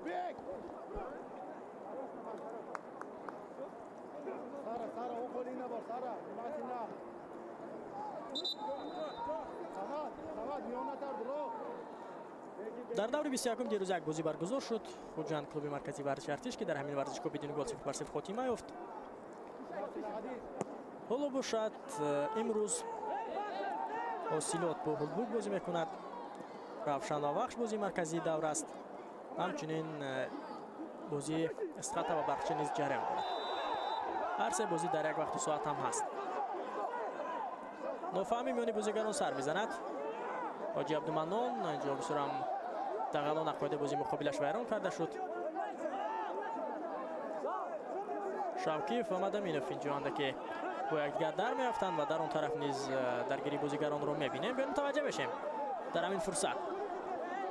و بسیار هم اینجا محمد کمال دغلان عقاید بازی رو ویران کرد و اینجا تو خطری شکستن پای حاجی عبدالمنان نیست بود. امیدوار هستم که خوب است حاجی عبدالمنان. کارت زرد نشان میدهد بختیار کامیلوف.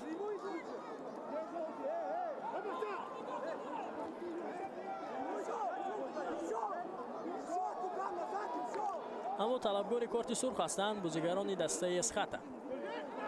اما با کمال محمد کارت زرد نشان میدهد بختیار کامیلوف.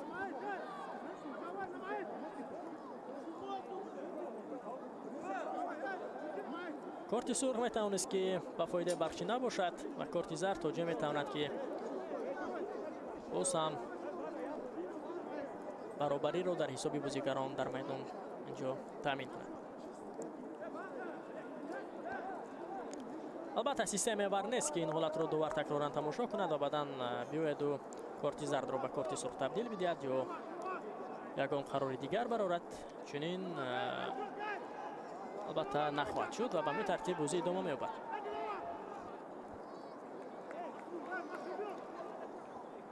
دلشاد جان کریموف از همان موقعی که قاعده بازی ویران کرده شد تو برو به بازی می‌درآورد.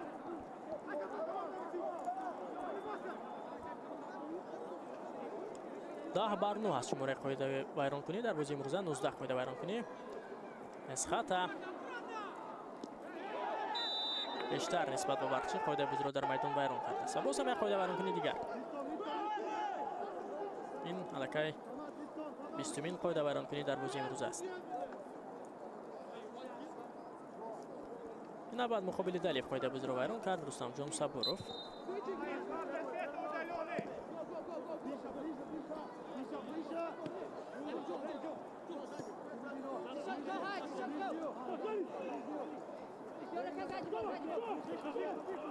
از همین موقعیت ضربه اجرا کرده شد. تو هنوز هم در اختیار بازیگران برچی است. دلیف پرتاب را اجرا میکند. صاحب جون حکیم فون رو برطرف کرد. ابدا این فرصت نیز بدون نتیجه برای بازیگران برچی به انجام میرسد.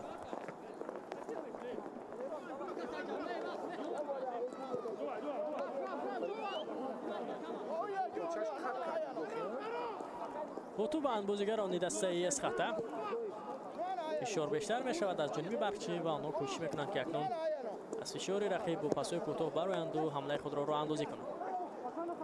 تا با مرکز میدان میآیند بانکداران اسقاط هجوم را راه اندازی میکنند توسط کنار چپ و اینجا حالت نوبازی به خیر گرفته میشود. اشاره میشود که دیاربک شوکیف در حالت نوبوزی است. این لکه بوریسی است که بازیگران از خط در بازی روزه در حالت نوبوزی قرار میگیرند.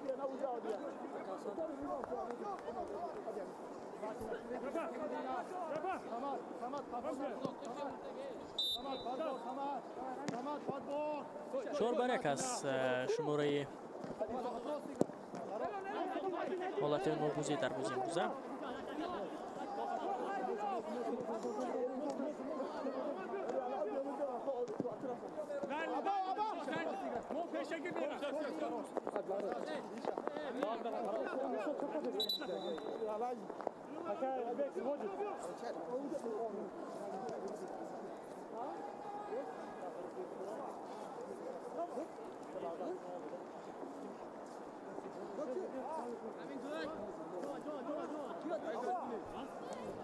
دوبی رامین اینجا که خود را بد احساس میکند. باز هم یوری تیبی رسانیده می شود به بازیگری دسته برقچی.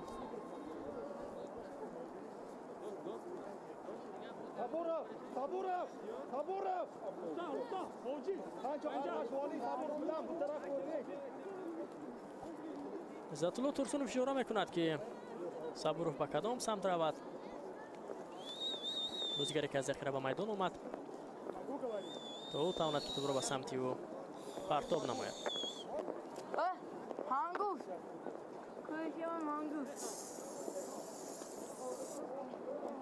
کمک رسانیده می شود به دوبی رامین.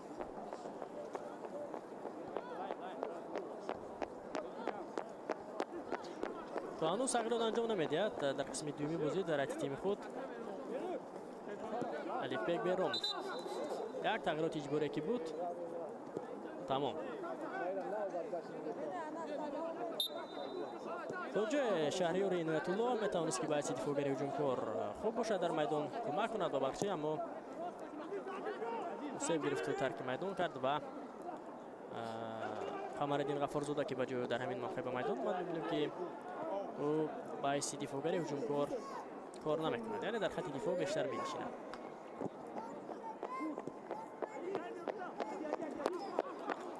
دیاربک شوکیف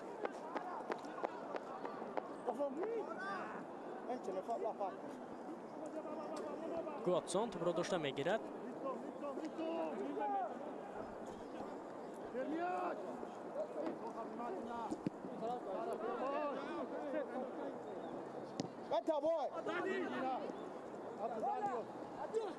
تلاش‌های نوبتی از جانب بازیگران برقچی، باز هم بدون نتیجه و باز هم توپ در دست عزت‌الله ترسونوف است. از کنار راست هجومی دسته از خطر را اندازی کرده میشد. حالتی نوبوزی نیست. 50/50 فایز اداره کنی توپ است. یک امکانیت دیگر پیدا میشد برای میزبانان. ضربه اجرا کرده شد، نه چندان ضربه قوی و گوتسون توپ را داشته میگیرد.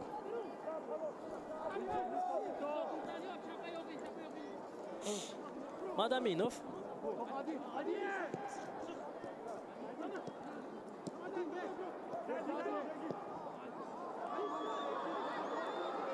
امکانیت پیدا میشد برای بازیگران از خطر.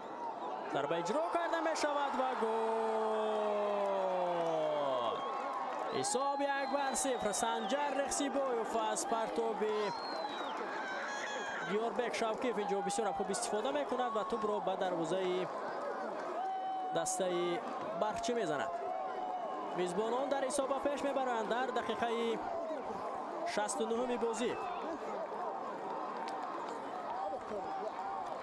سنجر رخسیبویف مؤلفی گل میگردد. باید گل زده رخسیبویف را در حالت تکرار نیز میبینیم که چگونه با چست چالاکی خود از میان دفاعگران برقچی توپ را تسلیم دروازه کوه گوتسون کرد. دروازه‌بان زنده که از موقعش بیرون اومد. بعد اینجا حاجی عبدالمنان پرتاب کرده بوده است. سه گلوار به نام حاجی عبدالمنان نوشته می شود و ببینید از میان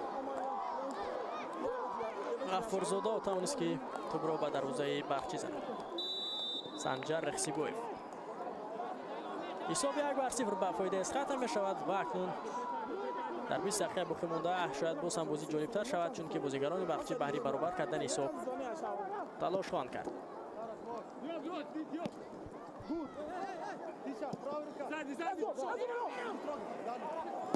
آدمینوف ضربه را اجرا میکند. بسیار یک ضربه قوی بود اما درست‌تر کنجی دروازه عزت الله ترسونوف را به نشان گرفته نتوانست. ضربه کنجی به فایده دسته بخشی اینجا هست. اینجا دروازه‌بان که به توپ رسیده بوده است.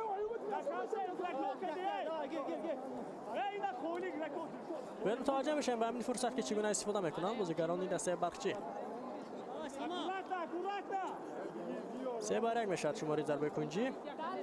برقچی در این امور پیشگام است. پرتاب اجرا کرده شد و توپ را داشته میگیرد اکنون عزت الله ترسونوف. برخورد بازیگران و دروازه‌بان نیز اینجا بود در داخل جریمه‌گاه اسقاط.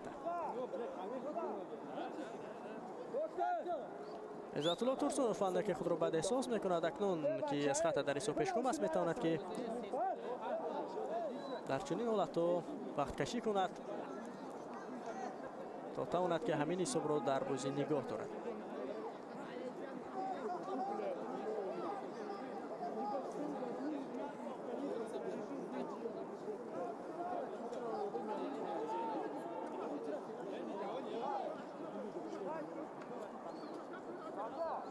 همون حمله که اسقاط را اندازی کرد توسط حاجی عبدالمنان توسط کنار چپ.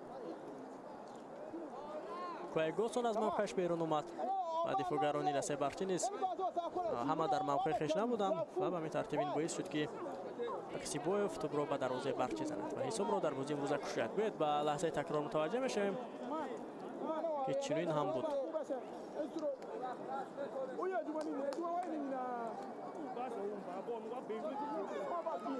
سرم خوب درک نمود رقصیبویف را. حاجی عبدالمنان توپ را به سمت او پرتافت و باشد با سر توپ را تسلیمی دروازه کویگوسون نمود.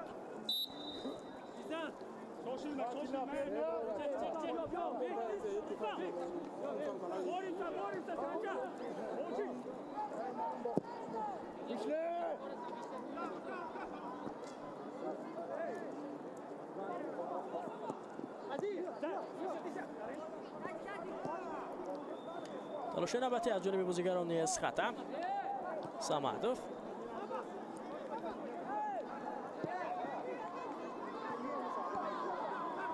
موفق نمیشد اینجا رقصیبویف که توپ را بگیرد. فشار بیشتر شد از جانب بازیگران اسقاط و میبینیم که توپ را نیز گرفتند. حاجی عبدالمنان سر پس دادن نتوانست. زود به عکس رجوع میگذارند بازیگران برقچی. سرعت بلند دارد عزیزبک دلیف و اکنون در همین گونه فرصت ها باید با یک دیگر با پس بازی کرد. سرخ هاروف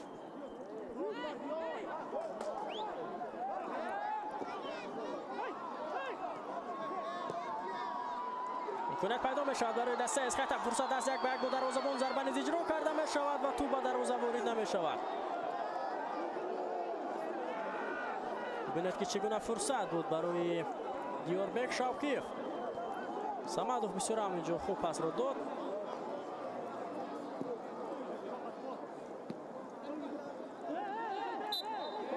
در همین فرصت یک امکانی بسیار هم خوب را از دست داد دیوربک شوقیف.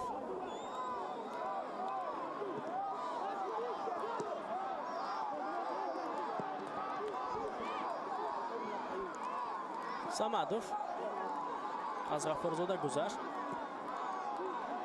موجی هجومی دسته اسقاط ابوس هم اینجا با سرعتر شد اما میبینیم که توپ را از دست دادن. دلیف پایده بازی مقابلش را اعلام کرده شد. داور صدای شکش رو بلند نمیکند.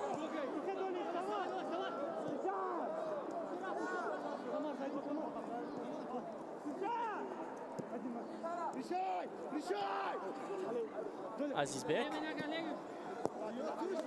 سرم خوب بازی میکنند با پاس کوتاه بازیگران دسته برقچی و در همین فرصت اکنون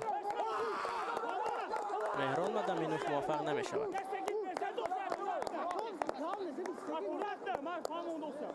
15 دقیقه دیگر تا انجام وقت اساسی بازی میان دسته اسقاط و برقچی باقی مانده است. در 15 دقیقه باقی مانده اسخط یا نقطه نهایی را خواهد گذاشت. بخچی و مساوی میکند یا با بازی برمیگردد یا با همین حساب بازی جمع بست میشود. البته این را ما پس از 15 دقیقه خواهیم فهمید. در فوتبال همه چی شدنش ممکن است، حتی 1 دقیقه میتواند که همه چی را دیگرگون کند. ممکن پیدا میشود برای دسته بخچی، ضربه اجرا کرده شد، یک فرصت دیگر پیدا میشود و اکنون دو بیرامین در همین گونه فرصت ها گل زده نتواند، پس دیگر اینجا کی گناهگار است؟ قسم اول نیز یک حالت 1 به 1 بود، دروازه‌بان را استفاده برده نتوانست. سوال باشد ببینید چگونه امکانیت بود، درست‌تر ضربه را اجرا کرده نتوانست.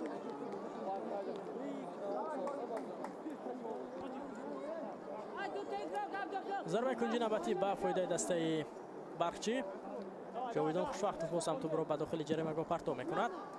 پرتاب بسیار هم خوب، جایش بسیار هم عالی، اما بالاتر از دروازه تو میدان رو ترک میکند و داور اشاره میکند که باز هم ضربه کنجی است.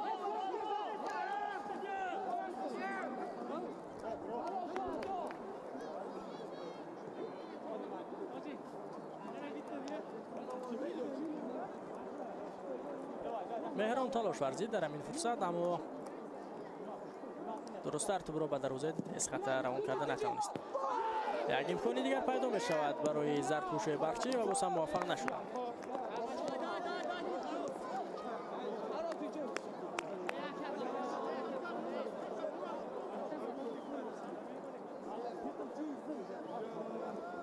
باز هم دو بیرامین موفق نشد. اینجا حتی می توانست که توپ را به دلاور جمشیدزاده گذارد، چون که قامتی بلندتر داشت و موقع خوبتر را در همین میان اشغال میکرد، اما چنین نشد. در قسم دومی بازی اولین بازیگر از هیئت برقچی به میدان میآید. بازیگر دوم نیز آماده است بهری به میدان آمدن. فردریک اسانته است، تغییر در اسخط هم است. ابراهیم شونخانوف به میدان میآید و در میدان عوض میکند عبدالصمد صمدوف را.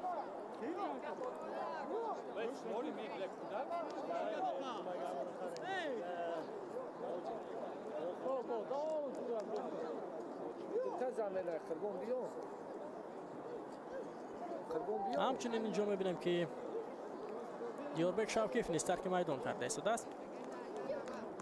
دو تغییر در اتیاس خط، عبدالصمد صمدوف، دیاربک شوکیف ترک میدان کردند. به جای آنها باشد ابراهیم شونخانوف و همچنین موبین جان مومینوف به میدان میآید.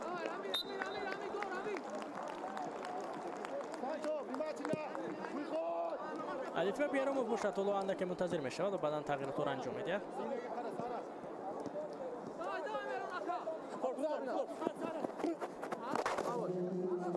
موفق نشد مهران.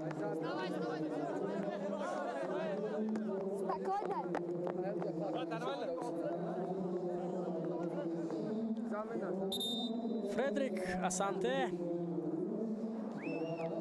و فریمپونگ بوانتینگ اومدن که از هیئت برقچی به میدان آیند. مسرور رفروف ترک میدان میکند. نه، اینجا مسرور خیومیدینوف معذرت ترک میدان میکند با آمه جاویدان خوشوقتوف و جواب باشد فردریک اسانته و همچنین بوانتینگ فریمپونگ به میدان میآید. مسرور رفروف قبلا در هیئت برقچی بازی میکرد و حالا بازیگر استقلال است.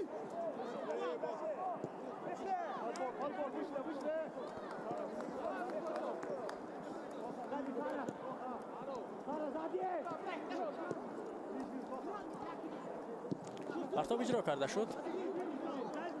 برطرف میکنند دفاعگران دسته از خط. فشار بیشتر میشود از جانب دسته برقچی. برطرف کردن دفاعگران از خط و اکنون عکس الهجوم خود را در همین فرصت ادامه میدهند. موقعیت است، رقصی با افاتوب است. همدستا را منتظر میشود، پس میدهد اما توپ اومده نمیرسد تو همدسته او.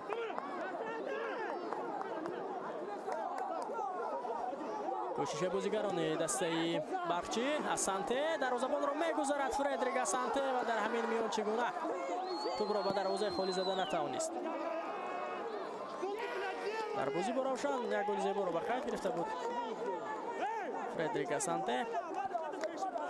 اون نیز در برابر عزیز بگدلیف 6 گل در موسم امسال لیگ اولی دارد و از زمره بازیگران سرمحصول در ایت بخشی به شمار می رود.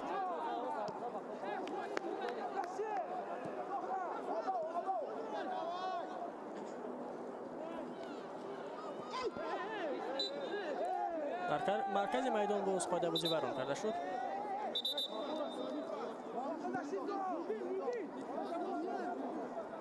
دهه آخر بازی نیز شروع می شود. غفار زود از زود توپ را به بوته در آورد. توسط کنار چپ کوشش بازیگران دسته بخشی دلیف با توپ است. پرتاب دلیف و اینجا ضربه کنجی هم هست.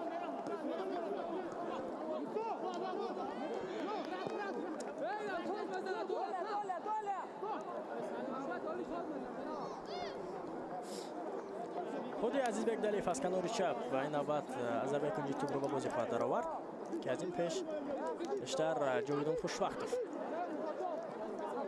از چنین وضعیت توپ را به بازی می در آورد. پرتاب دلیف بسیار هم خوب اما موفق نمی شوند هم دستهایش. هجومی دسته از خطر اندازی کرده می شود.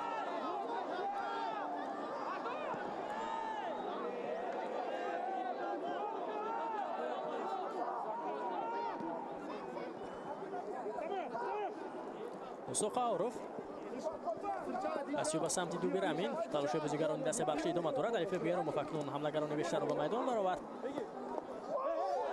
و میبینیم که تا کجا اکنون دو بیرامین دلیف از سمت در خط حمله موفق میشود. حتی در این میان مهران مدامینوف نیز با همراهی جاویدان خوشوقتov به حملهگران کمک میکند. کارت زرد به مهران مدامینوف نشان داده میشود از جانب بختیار کامیلوف.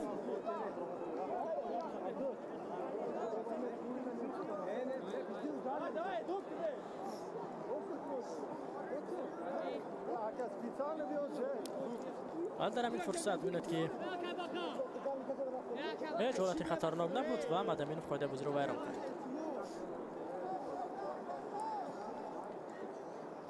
دسته بخشی تماشاگران عزیز بازی آخری خود را در موسم امسال لیگ اولی با تیم خوجند برگزار میکند. از خطا باشد با استقلال دیدار انجام میدهد. هر دو بازی 9 نوامبر در نظر است.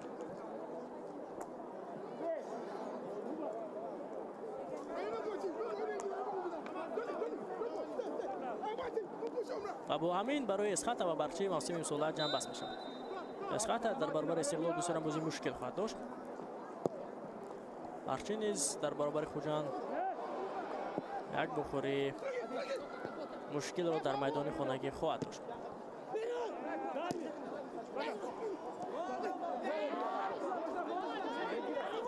ترسونوف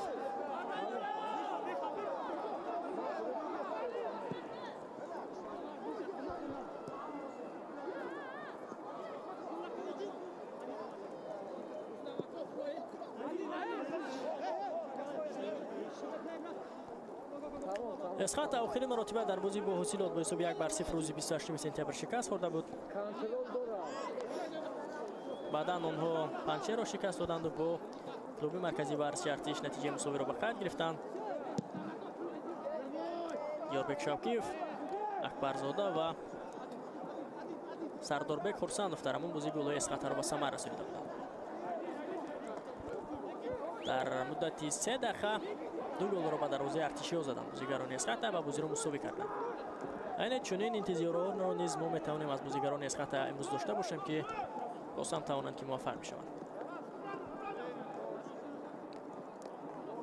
دسته بخشی باشد آخرین مرتبه از استقلال شکست خورده بود 24 سپتامبر و در 3 بازی اخیر دسته شکست ناپذیر است. بخش را شکست داد و مساوی با روشن و روشن نیز هست. سر همینجا یک برخورد شدید بود. عزت‌الله ترسونوف دروازه‌بان اسخط خود را بد احساس میکند.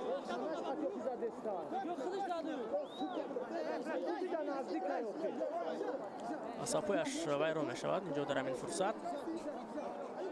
ترسونوف و ببینید که چگونه اینجا برخورد با فردریک اسانته بود.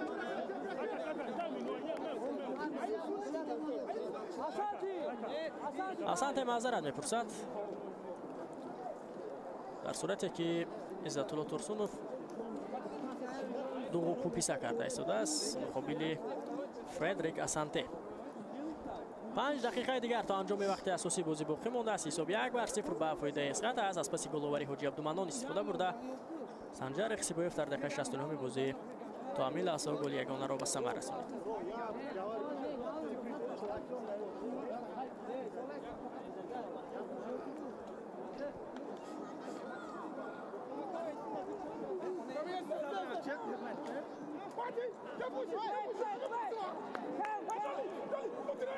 دوار با کاپیتان‌های هر دو دسته عزیز بگدلیف و صاحب جان حکیموف این قاعده بر ممکن البته یک صحبتی کوتاه میکند و بازی ادامه می‌یابد. همه چیز خوب است. عزت الله ترسون نیز خود را خوب احساس میکند و از همین موقعیت ضربه جریمه‌ای توپ را به بازی خواهد درآورد.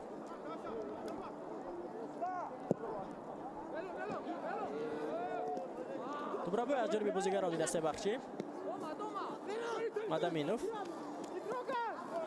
پورا در خط دفاع بازی کرده استران بازیگران از خط اکنون در همین فرصتی که البته ما در حساب پیشگام هستند. ضربه کنجی ششم به فایده بخشی به متوجه میشویم. در دهه آخر بازی بسیار فعال هستند بازیگران بخشی اما حساب را برابر کردن نتوانسته است. پرتاب اجرا کرده شد 7-1 بوده است شماره ضربه کنجی. ضربه هفتمی کنجی بوده است به فایده بخشی. بختیار کامل افتاده داشته که خود را بلند میکند.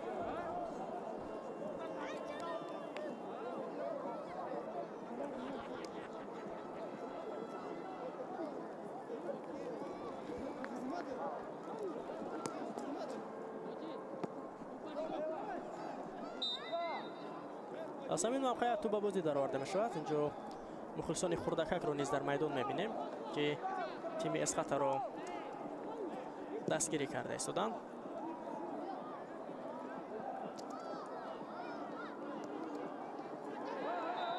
باز هم قاعده بازی بیرون کرده می شود و تا ببینید که اینجا چگونه بعداً توپ را به بازیگران بخشی نمیدهد و بازیگر اسقط تا جای یک نااحترامی نیز میکند.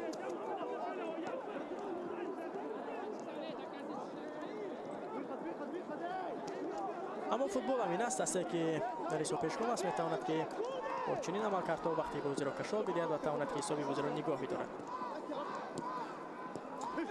هجومی دسته بخشی مدامینوف پاس میدهد.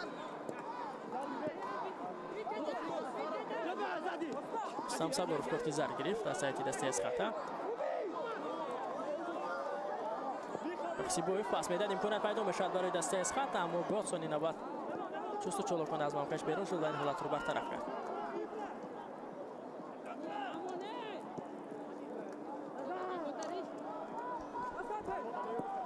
پرتاب به خط حمله حکیموف اولش به توپ میرسد. فریمپونگ تلاش نوبتی از جانب بازیگران دسته بخشی موسیقا رو به خفا پاس میدهد. کمال محمد پرتابی به داخل جریمه‌گاه سمت دوبرمی اما توپ راست به دست عزت الله ترسونوف میآید. 1 دقیقه دیگر تا انجام وقت اساسی بازی باقی مانده است و اینجا از سایت اسقط جهانگیر اکبرزاده آماده است که به میدان برآید. بازیگری که در بازی با کلوب مرکزی ورزش ارتش در وقت اعلام نموده دوباره به وقت اساسی توانسته بود که یکی از گل‌ها را به ثمر رساند به فایده اسقط.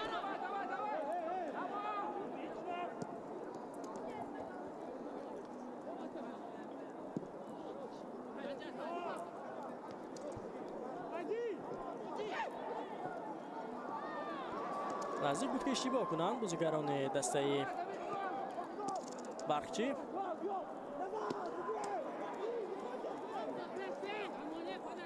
در دور اخیر گفتم که برقچی با خوجان اسقط با استقلال بازی میکنند که این بازی مهم نویابر به نقشه گرفته شده است.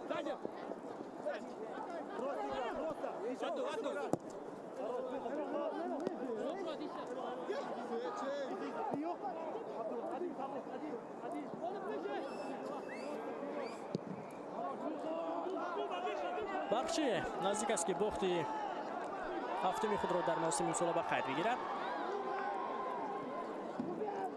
همچنین 9 مساوی و 5 غلبه هم دارد. اسقط باشد 9 مساوی 5 باخت و اکنون نزدیک است که غلبه هشتمش را به قید بگیرد. وقت اساسی بازی خاتمه یافت، چند دقیقه زم کرده شد. حالا متوجه میشیم شاید دقیقه بیشتر علاوه کرده شد چون که وقت کشی خیلی زیاد 5 دقیقه به وقت اساسی بازی زم کرده می شود.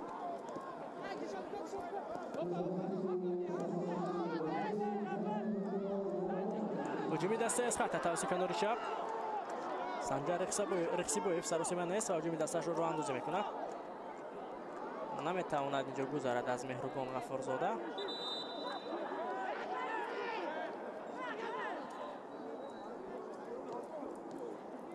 جهانگیر اکبرزاده به میدان میاد و در میدان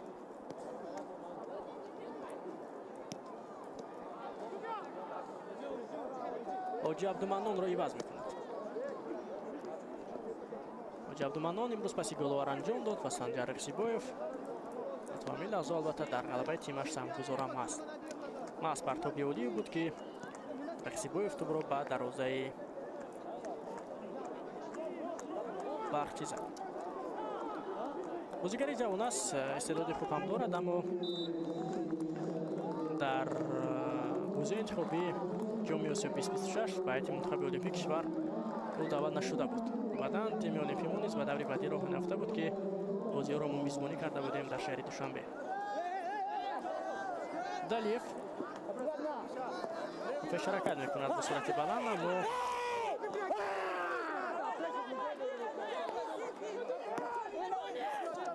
اینجا موفق نمیشوند بازیگران دسته باغچی.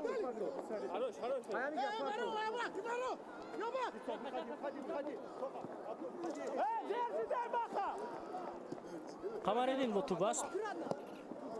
مدامینوف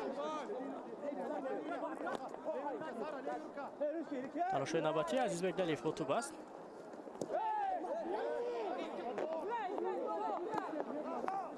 باز هم هجوم را اندازی کرده می شود.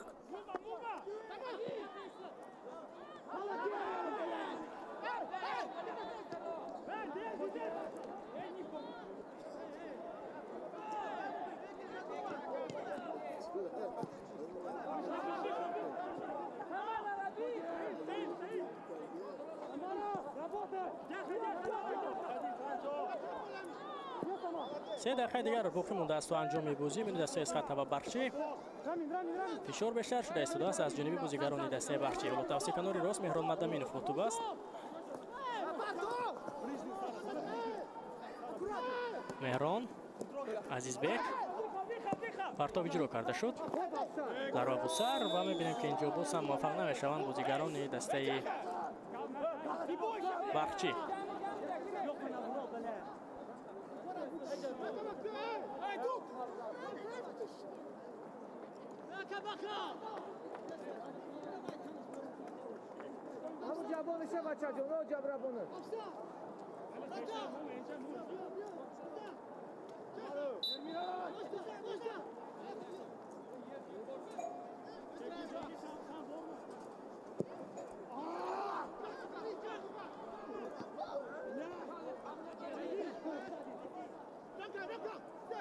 رخسیبویف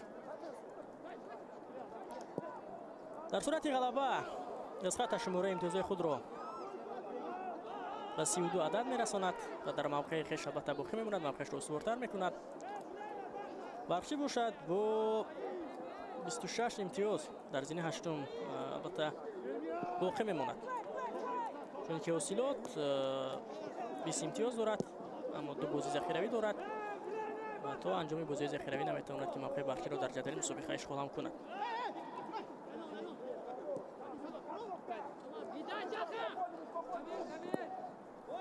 ثانیه به شمار باقی مانده است. توپ را داشته گرفت عزت الله ترسونوف. از خط نزدیک است که با یگانه گلی سنجر رخسیبویف مقابل باغچی ظفر یابد. به قصد همان باخته که در آغاز موسم آنها در ورزشگاه مرکزی شهر ایسار با همین حساب از باغچی شکست خورده بودند. اون را بگیرند از دست باغچی. غلبه دوم به فایده اسخط خواهد بود در بازی بین خودی. یک مساوی و یک غلبه به فایده باغچی نیز هست. این چهارمین بازی آنها میباشد. فرصت پیدا میشود برای بازیگران دسته باغچی و گل تماشابینان عزیز. باغچی اجازه نمیدهد که اسخط امروز آنها را شکست بدهد. در ثانیه‌های آخری بازی میبینیم که حساب برابر کرده میشود. الف بگبروف بسیار هم احساساتی است.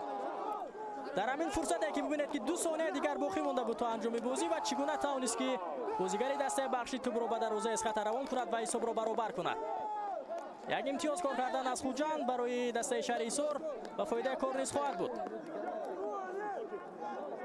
ببینید که پرتاب چگونه از مرکز میدان اجرا کرده شد و اینجا دلاور جمشیدزاده مؤلف گل شده است. تماشاگران عزیز، یا بله دلاور جمشیدزاده مؤلف گل گردیده است. دفاعگری که امروز خیلی فعال در خط دفاع بازی کرد و حالا ببینید که اکنون میتواند که حساب را نیز برابر کند. گفتم که در فوتبال همه چیز شدنش ممکن است. اگر اسخط در بازی با کلوب مرکزی ورزشی ارتش میگناه در لحظه اخیر در دور گذشته مساوی را به خط گرفته باشد، حالا بخشی همین کار را با اسخط میکنند. مساوی دومی دسته ها به خط گرفته شد. یک غلبه گرد دو دسته دارند در 4 بازی بین خودی دسته ها. دسته بخشی اکنون مساوی دهم خود را در موسم امسال به خط میگیرد. اسخط باشد مساوی نهم و بخشی شماره امتیازش را به 27 عدد میرساند. برای گرتدس امتیازش را برابر میکند. اسخط باشد شماره امتیازش را به 30 عدد میرساند. در اینجا در ورزشگاه 20 سالگی استقلال ولایت تاجیکستان در شهر خوجند گزارش مستقیمش را انجام میرسانیم. از سایت اسخط سنجر قصیبویف گل زد و از سایت بخشی باشد دلاور جمشیدزاده توانست که حساب را برابر کند. با شما بودم من فریدون سفرزاده. صحتمند و پیروز باشید. خیر.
Buona!